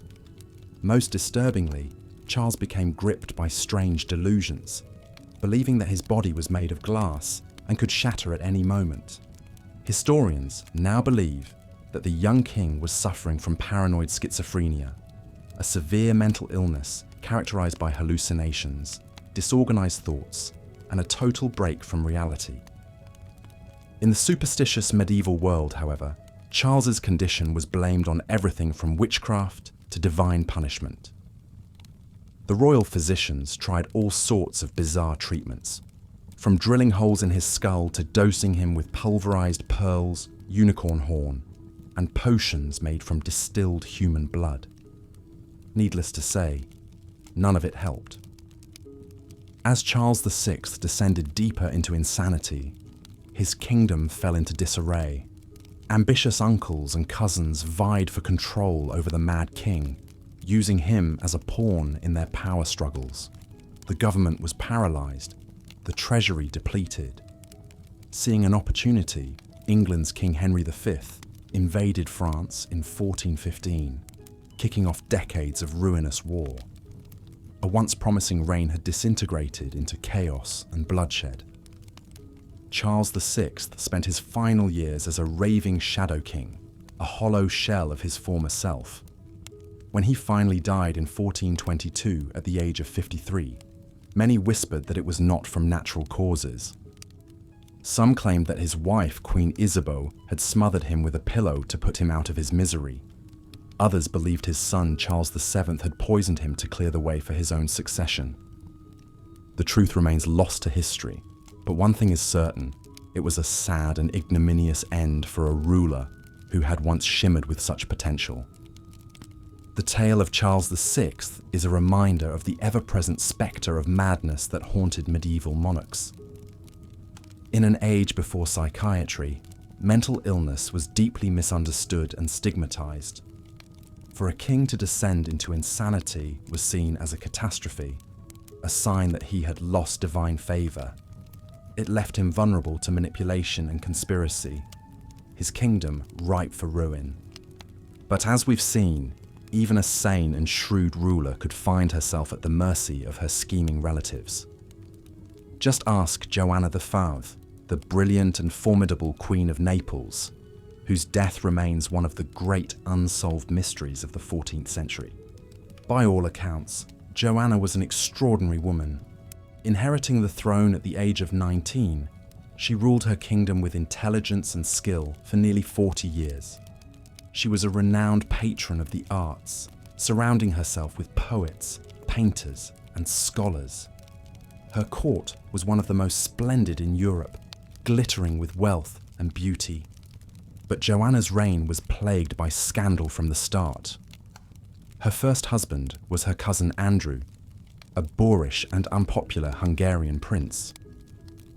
When Andrew was found strangled to death just 2 years into their marriage, suspicion immediately fell on Joanna. Rumour had it that the young queen had grown tired of her oafish husband and plotted with her lover to have him murdered. Facing a revolt from Andrew's outraged Hungarian relatives, Joanna fled to Avignon and threw herself on the mercy of Pope Clement VI. Using her considerable charm and intellect, she convinced the pontiff of her innocence and persuaded him to grant her a formal acquittal. Joanna returned to Naples in triumph, her enemies cowed into submission. But the wily queen had underestimated the long memory and thirst for vengeance of the Hungarians. In 1382, nearly 40 years after Andrew's death, Joanna died under very suspicious circumstances at Muro Castle. According to some accounts, Hungarian assassins disguised as pilgrims infiltrated the castle and pushed the queen from a window. As she lay bleeding on the ground, they strangled her with a silken cord. Other versions claim Joanna was poisoned first to weaken her struggles. Whatever the exact details, it seems clear that Joanna's grisly murder was an act of belated retaliation by King Louis I of Hungary, Andrew's brother. He had never forgiven Joanna for his younger sibling's untimely death and saw a chance to finally exact his revenge while asserting Hungarian claims to the Neapolitan throne. After 4 decades of glorious rule, Joanna's death plunged her kingdom into crisis and left it vulnerable to foreign conquest. one of the most powerful women of the Middle Ages, brought low by an implacable family feud. It's a story as old as time, with a bloody medieval twist. Joanna's murder is a reminder of the limits of even the most brilliant queen's power in the face of determined enemies. In the end, she was perhaps a victim of her own success. A woman who dared to rule in her own right in a world that still believed crowns belonged to men. And if you think that's the only princess who ran afoul of a murderous in-law, think again. Let me tell you about Constance of Arles, a 11th century French queen whose battle with her husband's mother gives a whole new meaning to the phrase monster-in-law. When Constance married Robert II, the young king of France, in 1003, she thought she'd landed the catch of a lifetime. Renowned as one of the most beautiful women in Europe, Constance was rich, royal, and a shoo-in to be Queen Mother someday. There was just one problem: Robert's mother, the imperious Dowager Queen Ermengarde of Anjou. From the moment Constance arrived at the French court, Ermengarde despised her. Possibly jealous of the younger woman's beauty and influence over Robert, Ermengarde spread vicious rumours that the new queen was sleeping around behind the king's back. She hissed to anyone who would listen that Constance's first child was a bastard, the product of an illicit affair. For years, Ermengarde waged a quiet campaign of sabotage against her daughter-in-law, poisoning Robert's mind against his bride. Finally, when the king was on his deathbed in 1031, the embittered Dowager Queen seized her chance. She convinced her dying son that Constance was a harlot who would corrupt their children. Ermengarde browbeat Robert into disinheriting his sons and locking Constance away in a nunnery to live out her days in disgrace. But Ermengarde had underestimated her daughter-in-law's resourcefulness. Constance escaped her confinement and fled to her family's lands in Provence. There she raised an army and marched on Paris, determined to take back her crown and her children. What followed was one of the most vicious mother-in-law, daughter-in-law showdowns in history. Constance laid siege to Ermengarde's strongholds, the two women's armies clashing across the French countryside in a series of bloody skirmishes. Finally, Constance's forces captured Ermengarde and dragged her before the furious queen. According to legend, Constance had her nemesis thrown into a deep dungeon beneath the palace, an oubliette from which there was no escape. Ermengarde was left there to starve, with nothing but mouldy crusts of bread and sips of stagnant water to sustain her. As she lay dying in the darkness, she must have reflected bitterly on the folly of underestimating the woman she'd so hated and wronged. Constance, for her part, emerged victorious and uncontested as regent for her young sons. She would rule France ably for many years, her power and reputation restored. The ultimate girl boss of the Middle Ages, if you will. So, there you have it. 5 of the most shockingly brutal ends met by medieval monarchs, from the torturous death of Edward II to the gruesome execution of Gunther von Schwarzburg, the mysterious murder of Joanna I, and the madness of Charles VI, to the vicious mother-in-law, daughter-in-law feud that sealed Ermengarde of Anjou's doom. These stories are a reminder of just how precarious power could be in the Middle Ages, even for those who wore the crown. In an age of rampant superstition, ceaseless war, and shifting alliances, a ruler was only as secure as their grip on the loyalty of their court and subjects. And as these chilling tales demonstrate, even that was sometimes not enough to save a king or queen from a horrifically violent demise. Of course, not every medieval monarch came to such a grisly end. Many lived long and relatively stable lives, ruling their kingdoms as best they could in difficult times. But the ever-present possibility of betrayal, madness, and murder lurked behind every tapestry, turning glittering palaces into perilous places where death could strike at any moment. In a way, these doomed kings and queens are almost more fascinating because of their tragic fates. Their lives and deaths offer us a glimpse into the darkest corners of the medieval world, where the clash of ambitions and the whims of fortune could bring even the most powerful rulers to their knees. The red-hot poker, the wooden wheel, the silken garrote, the poisoned chalice, the starving oubliette, these were the perils of a throne in a dangerous time. They're also the stuff of the most captivating and, let's be honest, morbidly entertaining history. Because as much as we may recoil at the grisliness of it all, there's something undeniably compelling about these tales of royals who met their ends in the most shocking and macabre of ways. Perhaps it's the reminder that even the mightiest among us are, in the end, only human, vulnerable to the same flaws, fears and failures as the rest of us. Or maybe it's just the timeless thrill of a juicy, bloody story full of gore and guts and palace intrigue. Either way, the deadly dramas of medieval monarchs continue to fascinate us centuries later, inviting us to lose ourselves in a world at once impossibly distant and strangely familiar. So as you drift off to sleep, spare a thought for the doomed kings and queens of the Middle Ages, those tragic players on the great stage of history, whose lives and deaths still captivate us today. May your dreams be a bit more peaceful than their ends. The promise of a throne in medieval Europe was a double-edged sword. The lives of kings and queens were often cut brutally short by the very power they sought to wield. The quest for royal supremacy all too frequently ended in murder most foul. Our first tragic tale is that of Edward II, one of England's most disastrous rulers. Born in 1284 to the masterful King Edward I, young Edward was the very opposite of his warrior father. He far preferred the pleasures of music, theatre, and the company of his male favourites to the arts of war and governance. From the start of his reign in 1307, Edward II blundered his way from one fiasco to the next. He enraged England's powerful barons by showering wealth and influence on his companion, Piers Gaveston.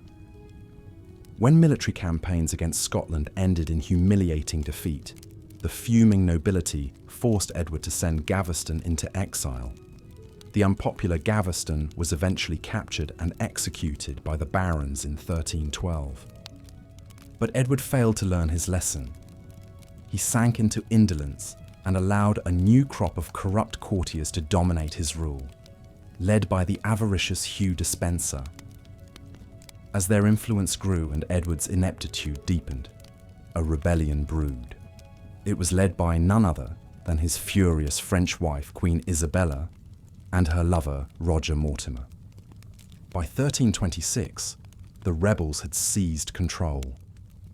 They forced Edward to abdicate in favour of his teenage son, who became King Edward III. The humiliated former king was imprisoned at the remote Berkeley Castle and placed under the not-so-tender care of jailers with an axe to grind. According to a grisly account penned a decade later, Edward's murderers crept into the castle on the night of September 21st, 1327. The helpless captive was held down, a horn forced into his rectum, and a red-hot poker shoved through it, burning his bowels from the inside. His agonized screams could be heard for miles around, the chronicler claimed. However, modern historians cast doubt on this shocking version of events. It was likely a piece of propaganda cooked up to stir outrage against Isabella and Mortimer's regime. Examination of Edward's funeral effigy shows no evidence of such torture. He more likely died from suffocation or starvation, a broken man brutally finished off by his vengeful queen. Though a terrible end for a terrible king, Edward II's ignoble demise pales in comparison to the madness and murder of another medieval monarch, Charles VI of France. Born in 1368, Charles was crowned at the tender age of 11. The early years of his reign were marked by the optimism of youth. Handsome, athletic and generous, Charles was well liked by his subjects and seemed destined for greatness. But tragedy struck without warning in the summer of 1392. While marching through a forest on a blisteringly hot day, the the 23-year-old king suddenly snapped.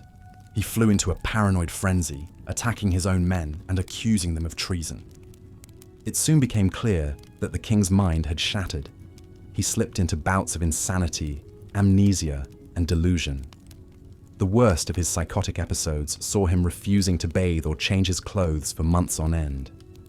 He suffered from the delusion that his body was made of glass and could shatter at any moment. As Charles the Mad descended deeper into madness, his kingdom fell into chaos and civil strife. Ruthless uncles and cousins vied for power, manipulating the unwell king as a pawn in their schemes. Plague and famine scourged the land.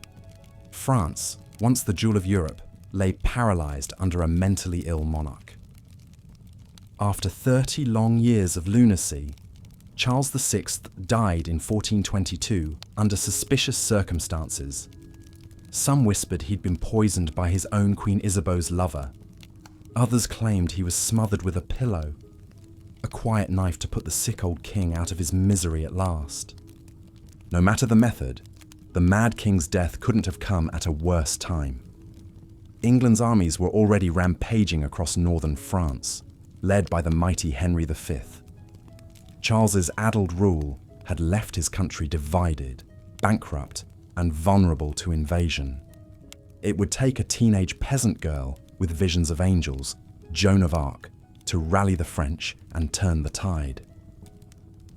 But that's a tale for another time. For now, let's turn to the sunny shores of Italy and the untimely end of Joanna I, Queen of Naples. Born in 1326, Joanna was the eldest granddaughter of King Robert the Wise. A cultured patron of the arts and one of the richest women in Europe, she would grow up to be the most powerful queen in the history of Naples, ruling in her own right. However, her reign was marred by scandal from the very start. In 1345, Joanna's first husband Andrew, younger brother of the King of Hungary, was found brutally murdered in the gardens of their palace. Rumours flew that the young queen and her lovers were behind the assassination of the unpopular prince. Under a cloud of suspicion, Joanna fled to Avignon, where she deployed her considerable charms on Pope Clement VI. Dazzled by her beauty and intelligence, the pontiff cleared her of all wrongdoing and formally invested her with the Neapolitan crown. But Joanna's enemies in Hungary never forgot nor forgave. In 1382, they finally got their revenge. The 54-year-old queen had just sat down to dinner in her castle when a gang of Hungarian mercenaries burst in.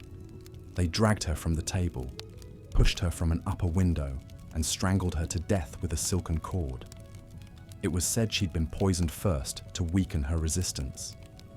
Joanna's murder brought an end to the Capetian dynasty that had ruled Naples for nearly 2 centuries. Hungary's king invaded and seized control of the kingdom, claiming it as his own by right of revenge. The once glorious Queen Joanna was buried hastily and without ceremony, an ignominious end to a storied reign.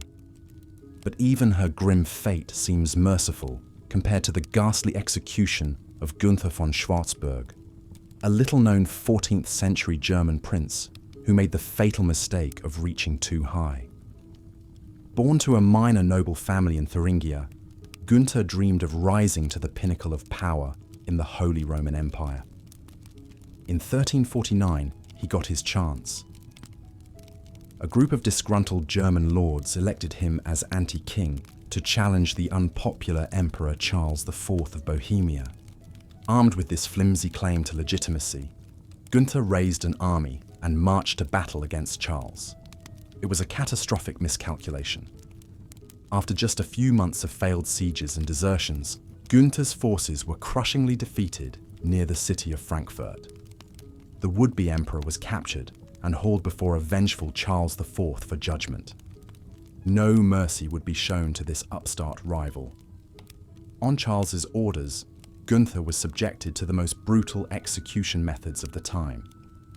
He was broken on the wheel, an agonizing ordeal that shattered the bones in his arms, legs, and back. Still clinging to life, He was then drawn and quartered, his limbs ripped from their sockets by horses. Finally, he was beheaded, a grisly coup de grace. As a gruesome warning to any other pretenders, Gunther's mangled body parts were displayed in towns across Germany. His severed head was impaled on a spike above the gates of Frankfurt, where it remained for years as a macabre reminder of the price of failed ambition. But if you think only kings suffered such atrocious fates, think again. Even women wielding queenly power could meet nightmarish ends in the dog-eat-dog world of medieval monarchy. Just ask Ermengarde of Anjou, Duchess of Burgundy and a mother-in-law from hell. Born around 970 AD into the powerful French dynasty of Anjou, Ermengarde was married off to the Duke of Burgundy as a teenager. She bore him 4 children, including the future King Robert II of France. A domineering mother, Ermengarde kept a firm grip on her royal son even after he took the throne. In 1003, much to his mother's enraged disapproval, Robert fell head over heels for the bewitching Constance of Arles and married her against Ermengarde's wishes. The Duchess seethed with resentment of her young daughter-in-law, who quickly replaced her as the most powerful woman in the kingdom. Ermengarde seized on rumours that Constance was having an affair. She convinced a gullible Robert that his wife had been unfaithful. In a rage, the king locked Constance up in the palace at Auxerre. But the fiery queen wasn't going down without a fight. She escaped her confinement and fled south to her homeland of Provence. There, she raised an army and launched a war against her own husband and mother-in-law, vowing revenge. Robert eventually reconciled with his wife, but Ermengarde was not so lucky. Constance's troops captured the loathed Duchess after the siege of Beaune. She was thrown into a deep dungeon and left to starve. As she wasted away in the flickering torchlight, did she regret her cruelty, her misplaced pride, or did she rage against her fate to her last breath? We can only imagine her thoughts as she perished alone in that black pit. A pitiless end to a pitiless woman. Perhaps the hunger clawing at her belly was a fitting punishment for the ravenous ambition that devoured her humanity. These are but a handful of the many sordid tales of royal murder in the Middle Ages. Each grim demise a reminder that the glittering crowns of kings and queens were too often knocked away to expose the worms and rot beneath. In the final accounting, the Great Game of Thrones was a rigged one. A deadly jousting tourney where even the victors could find themselves suddenly impaled on the lance of misfortune. 1 minute, dining on golden plates. The next, thrashing on the executioner's block. Your blood soaking the velvet robes you once preened in. Perhaps there's a strange sort of equality to be found in that. Death, that great leveller, comes for pauper and prince alike. The reaper's skeletal hand is just as cold whether it's grabbing for a bejeweled scepter or a dirt-crusted beggar's bowl. And maybe there's an odd comfort to be taken in the knowledge that our modern troubles are but a shadow of the brutalities of old. The next time you find yourself lying in bed, fretting over some small worry, a credit card bill, an upcoming dental appointment, an awkward conversation with your boss, spare a thought for the tortured shades of Edward II, Charles VI, Joanna I, and the others. However bad your day has been, at least it didn't end with a red-hot poker up the rear. And on that cheery note, dear listener, I bid you sweet dreams. Let the soft arms of slumber cradle you. May your rest be undisturbed by visions of cracked crowns and bloody palace floors. Tomorrow is a new day, a new page, and I promise the next chapter of our tale will have a little less murder in it. Then again, this is the Middle Ages we're talking about. I'd hate to be accused of false advertising. Good night, my liege. May flights of angels sing thee to thy rest, or at least may flights of avenging Hungarians refrain from pushing you out any windows. And cut. That's a wrap on medieval murder most foul. Sleep tight, fair listener. Don't let the royal bedbugs bite. The turbulent life and gruesome death of Charles VI of France provide a vivid illustration of just how precarious a monarch's grip on power, and on reality itself, could be in medieval times. Born in 1368, Charles was the son of King Charles V, known as Charles the Wise. Young Charles had an auspicious start, inheriting the throne at age 11 after his father's death in 1380. The early years of his reign showed much promise. Handsome, physically active, and generous, Charles VI was well liked by his subjects and earned the epithet Charles the Beloved. However, storm clouds were gathering. The teenage king faced challenges from his power-hungry uncles, who jostled for control of the regency government. And more troubling still were the first signs that not all was well with Charles's mind. It all came to a head one fateful summer day in 1392, when the 23-year-old Charles was leading his army through a forest near Le Mans.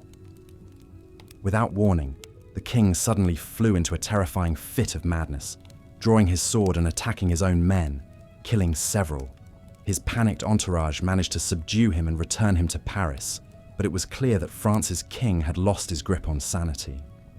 This began a harrowing 30-year period of Charles VI's so-called mad reign. The king would suffer intermittent bouts of psychosis, alternating with periods of lucidity and remorse. During his breakdowns, he would rave nonsensically, fail to recognize his wife and children, and even suffer from the delusion that his body was made of glass and could shatter at any moment.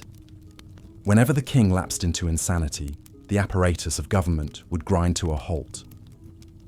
Factions led by Charles' ruthless uncles battled for the regency, plunging France into chaos. The king's beautiful but much reviled Bavarian-born queen, Isabeau, faced accusations of adultery and witchcraft. There were times Charles did not recognize his own wife, shouting, "Who is this woman?"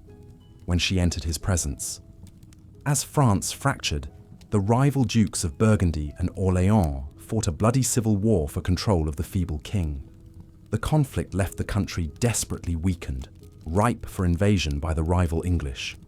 In 1415, Henry V of England seized the opportunity to press his claim to the French throne, trouncing the French at the Battle of Agincourt and conquering Normandy.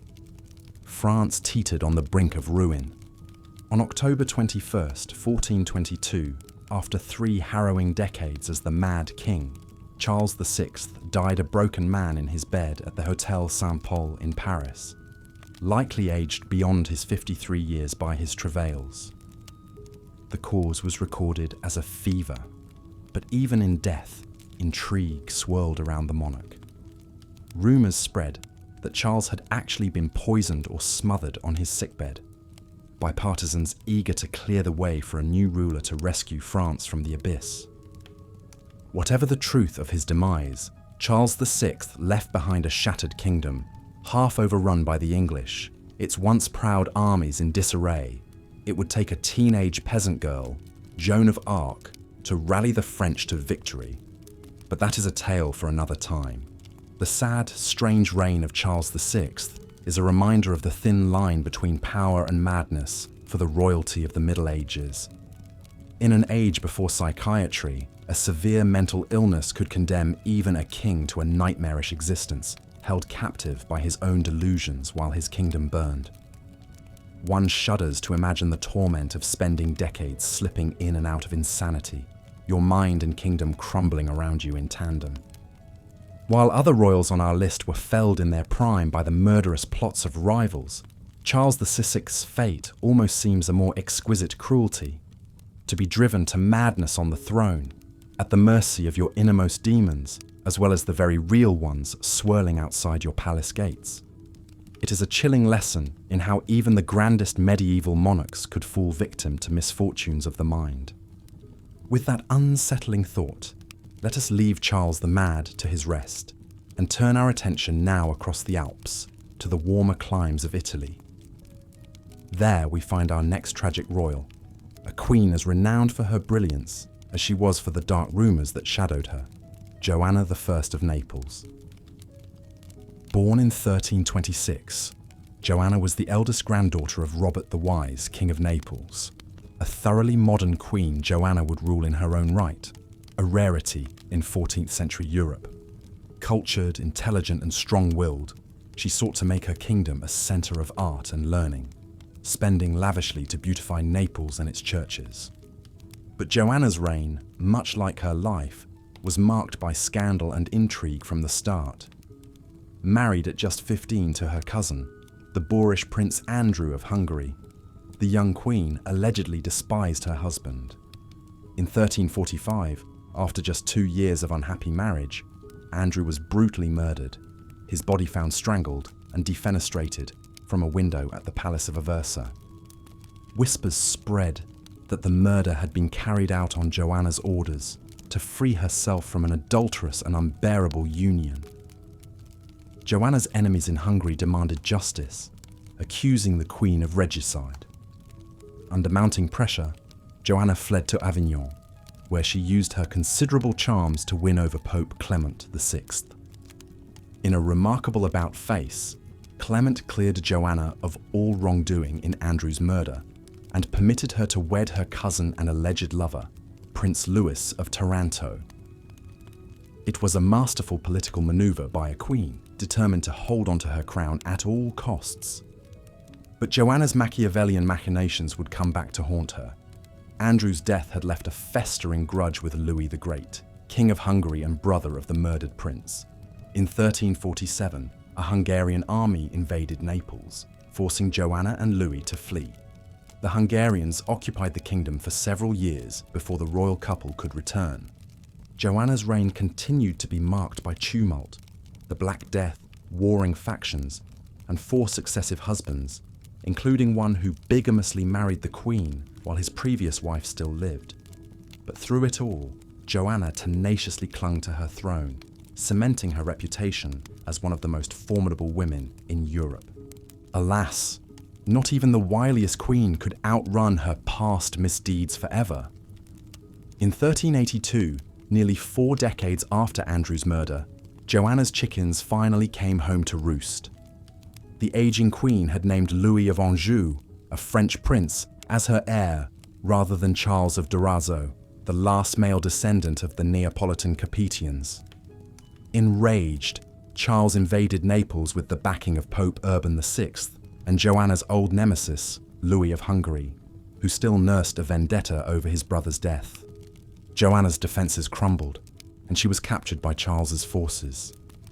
The Durazzo prince, perhaps in vengeance for his great-uncle Andrew, had no mercy for Joanna despite her advanced age of 54 years.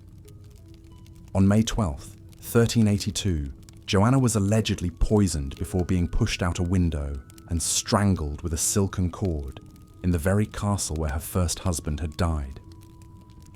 It was a brutally poetic end for a queen who had once escaped the noose of justice for that very same crime. The once glittering Queen Joanna, who fancied herself a sophisticated patron of the arts, met a sordid end, sprawled in the dust beneath a castle window like a common criminal. With no heirs of her body, Joanna's death marked the end of Capetian rule in Naples after nearly 2 centuries. Louis of Hungary swiftly invaded to seize control of the kingdom, while the French princes fought for decades over Joanna's claim to Provence. It was a bloody postscript to the life of one of medieval Europe's most notorious queens.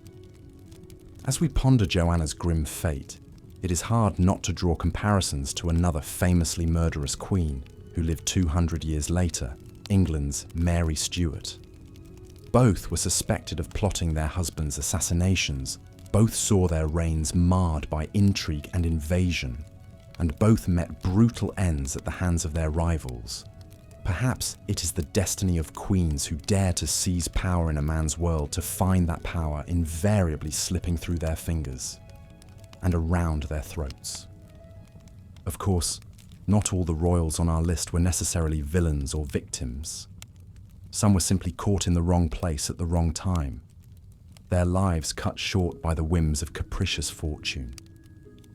Such was the case of Gunther von Schwarzburg, a little-known 14th-century German prince who made the fatal mistake of reaching for the imperial crown.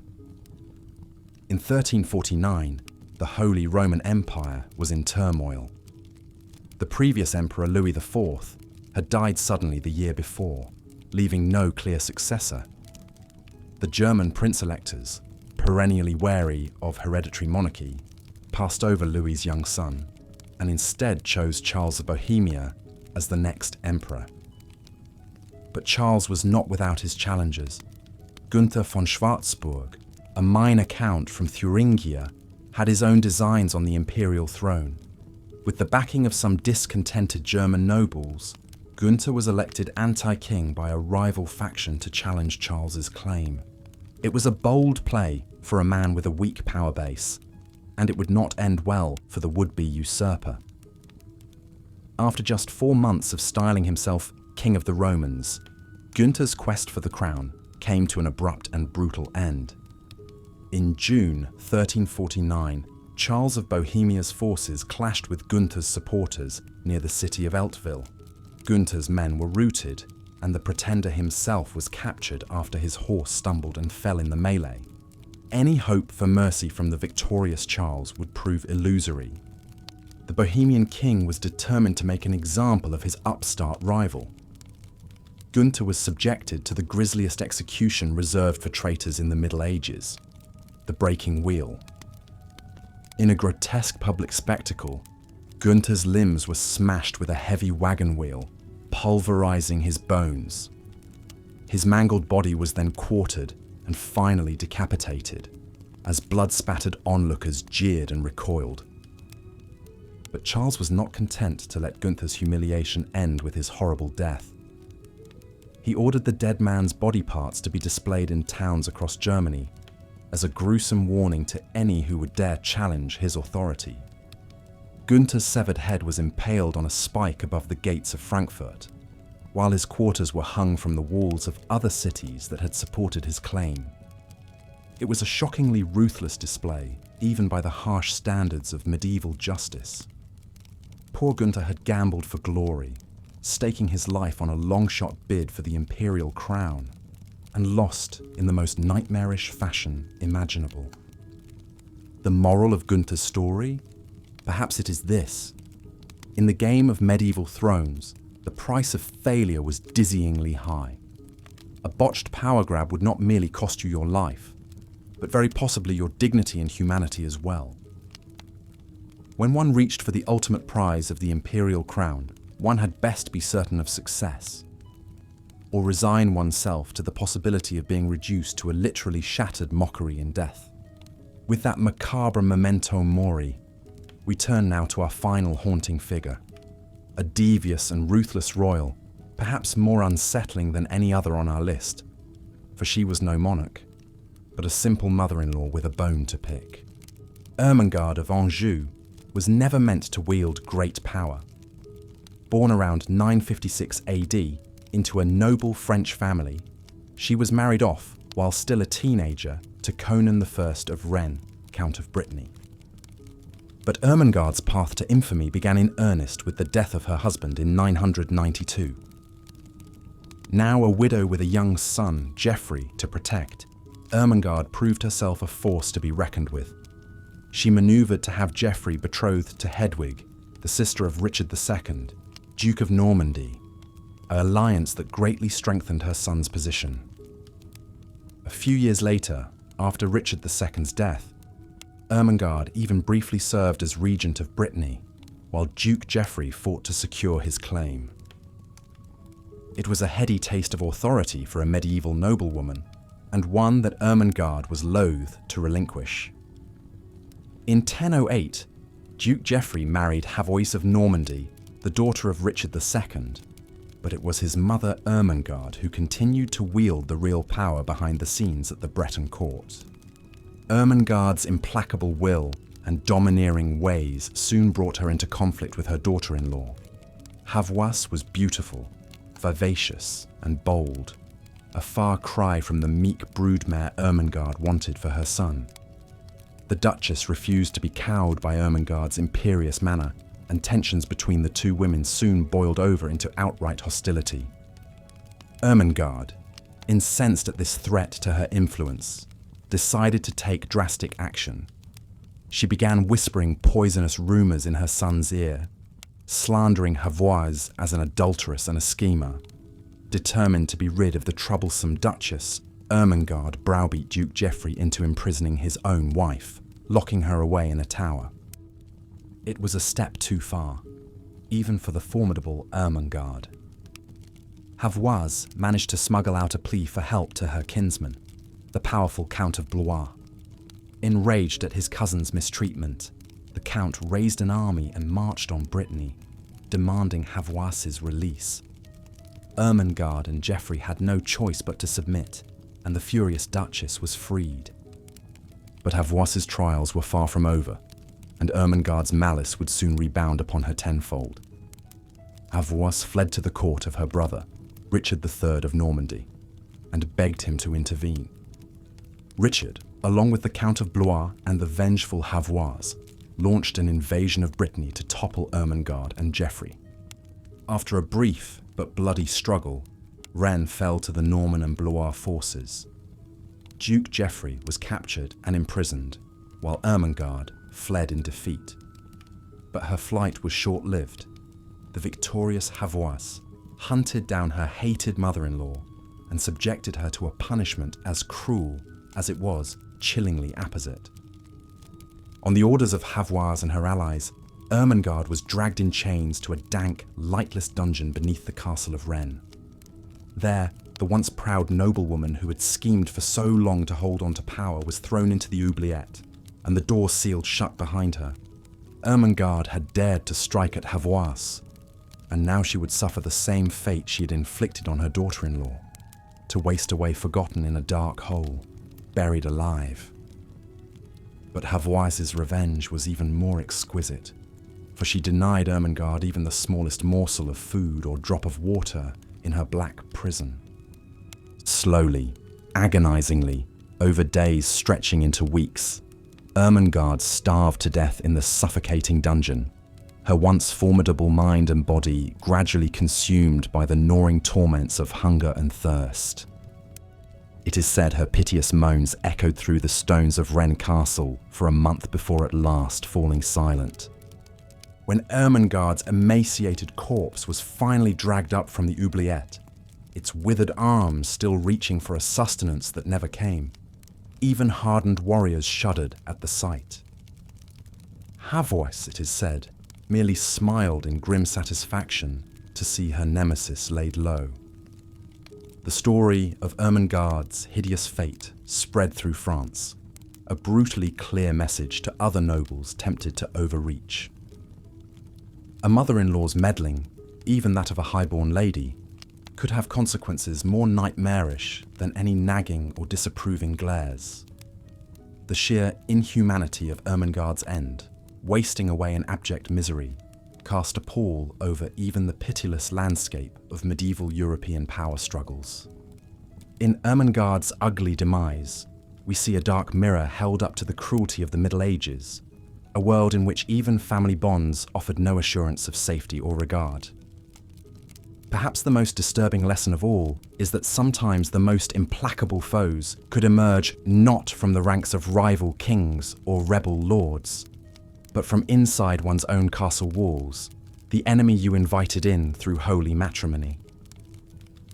The bitter end of the once glittering Ermengarde of Anjou is a grim reminder that the grand halls and golden trappings of medieval royalty concealed a nest of vipers, coiled and waiting to strike at the slightest hint of weakness or wounded pride. Blood, be it that of kin or rival, was all too often the coin of the realm. And so we come to the end of our journey through the grim Anne. As we've seen, the veneer of royal power and privilege in medieval Europe was often a thin one, easily shattered by the ever-present threats of violence, treachery, and intrigue that seemed to stalk the halls of even the grandest palaces. The grisly fates of monarchs like Edward II, Charles VI, Joanna I, and the luckless Gunther von Schwarzburg serve as chilling reminders of just how precarious the position of a ruler could be in an age when rivals and enemies were rarely far from the throne room. But even those royal figures who never wore a crown were not immune to the deadly schemes and power plays that so often ended in murder most foul. Take, for example, the tragic tale of Blanche of Bourbon, the young wife of King Pedro of Castile. Married off to the Castilian ruler at the tender age of 13 to secure a political alliance, Blanche soon found herself caught in a web of court intrigue and romantic jealousy that would ultimately seal her doom. Despite her youth and beauty, Blanche was never able to win the affections of her husband, who openly preferred the company of his mistress, Maria de Padilla. As tensions mounted between the king and his scorned wife, Pedro's enemies saw an opportunity to use Blanche as a pawn in their own schemes to seize power. In 1361, just 6 years after her marriage, Blanche was imprisoned on trumped-up charges of adultery and treason, her fate left in the hands of a cruel and vengeful husband. For 8 long years, the unfortunate queen languished in captivity, her health and spirit slowly broken by the hardships of her confinement. At last, in 1369, Pedro ordered Blanche's execution, determined to be rid of his troublesome wife once and for all. The method of her death remains a mystery to this day. Some say she was poisoned, others that she was smothered or strangled in her sleep. But whatever the means, the outcome was the same. Another promising young life, cut short by the ruthless dynastic politics of the age. Blanche's sad end is a reminder that, for women in particular, the glittering world of medieval royalty could be a gilded cage, one in which even queens were little more than pawns to be used and discarded at the whims of kings and courtiers. From the lonely death of Ermengarde of Anjou, starved in a dungeon by her own vengeful son, to the brutal demise of Joanna I, hurled from a castle window by her ambitious cousins, the fates of these royal women underscore the cruel reality that, in the Game of Thrones, there could be no winners, only survivors.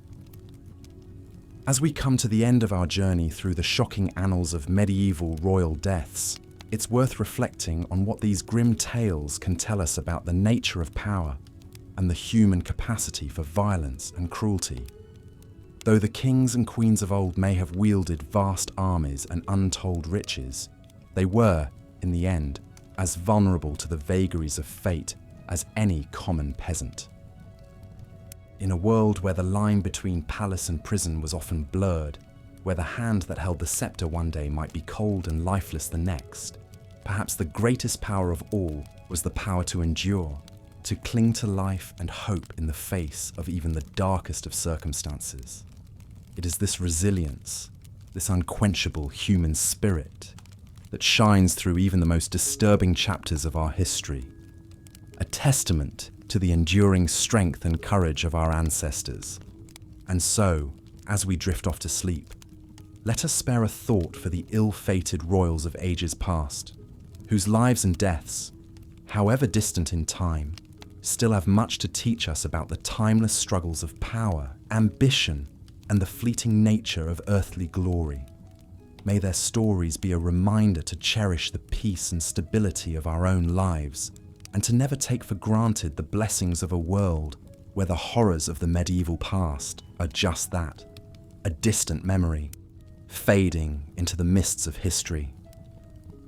If you've enjoyed this journey through the dark corners of royal history, be sure to like this video and subscribe to the channel for more fascinating tales of the forgotten past. Until next time, sweet dreams, and may your own story be one of a long life, good health, and a peaceful rest.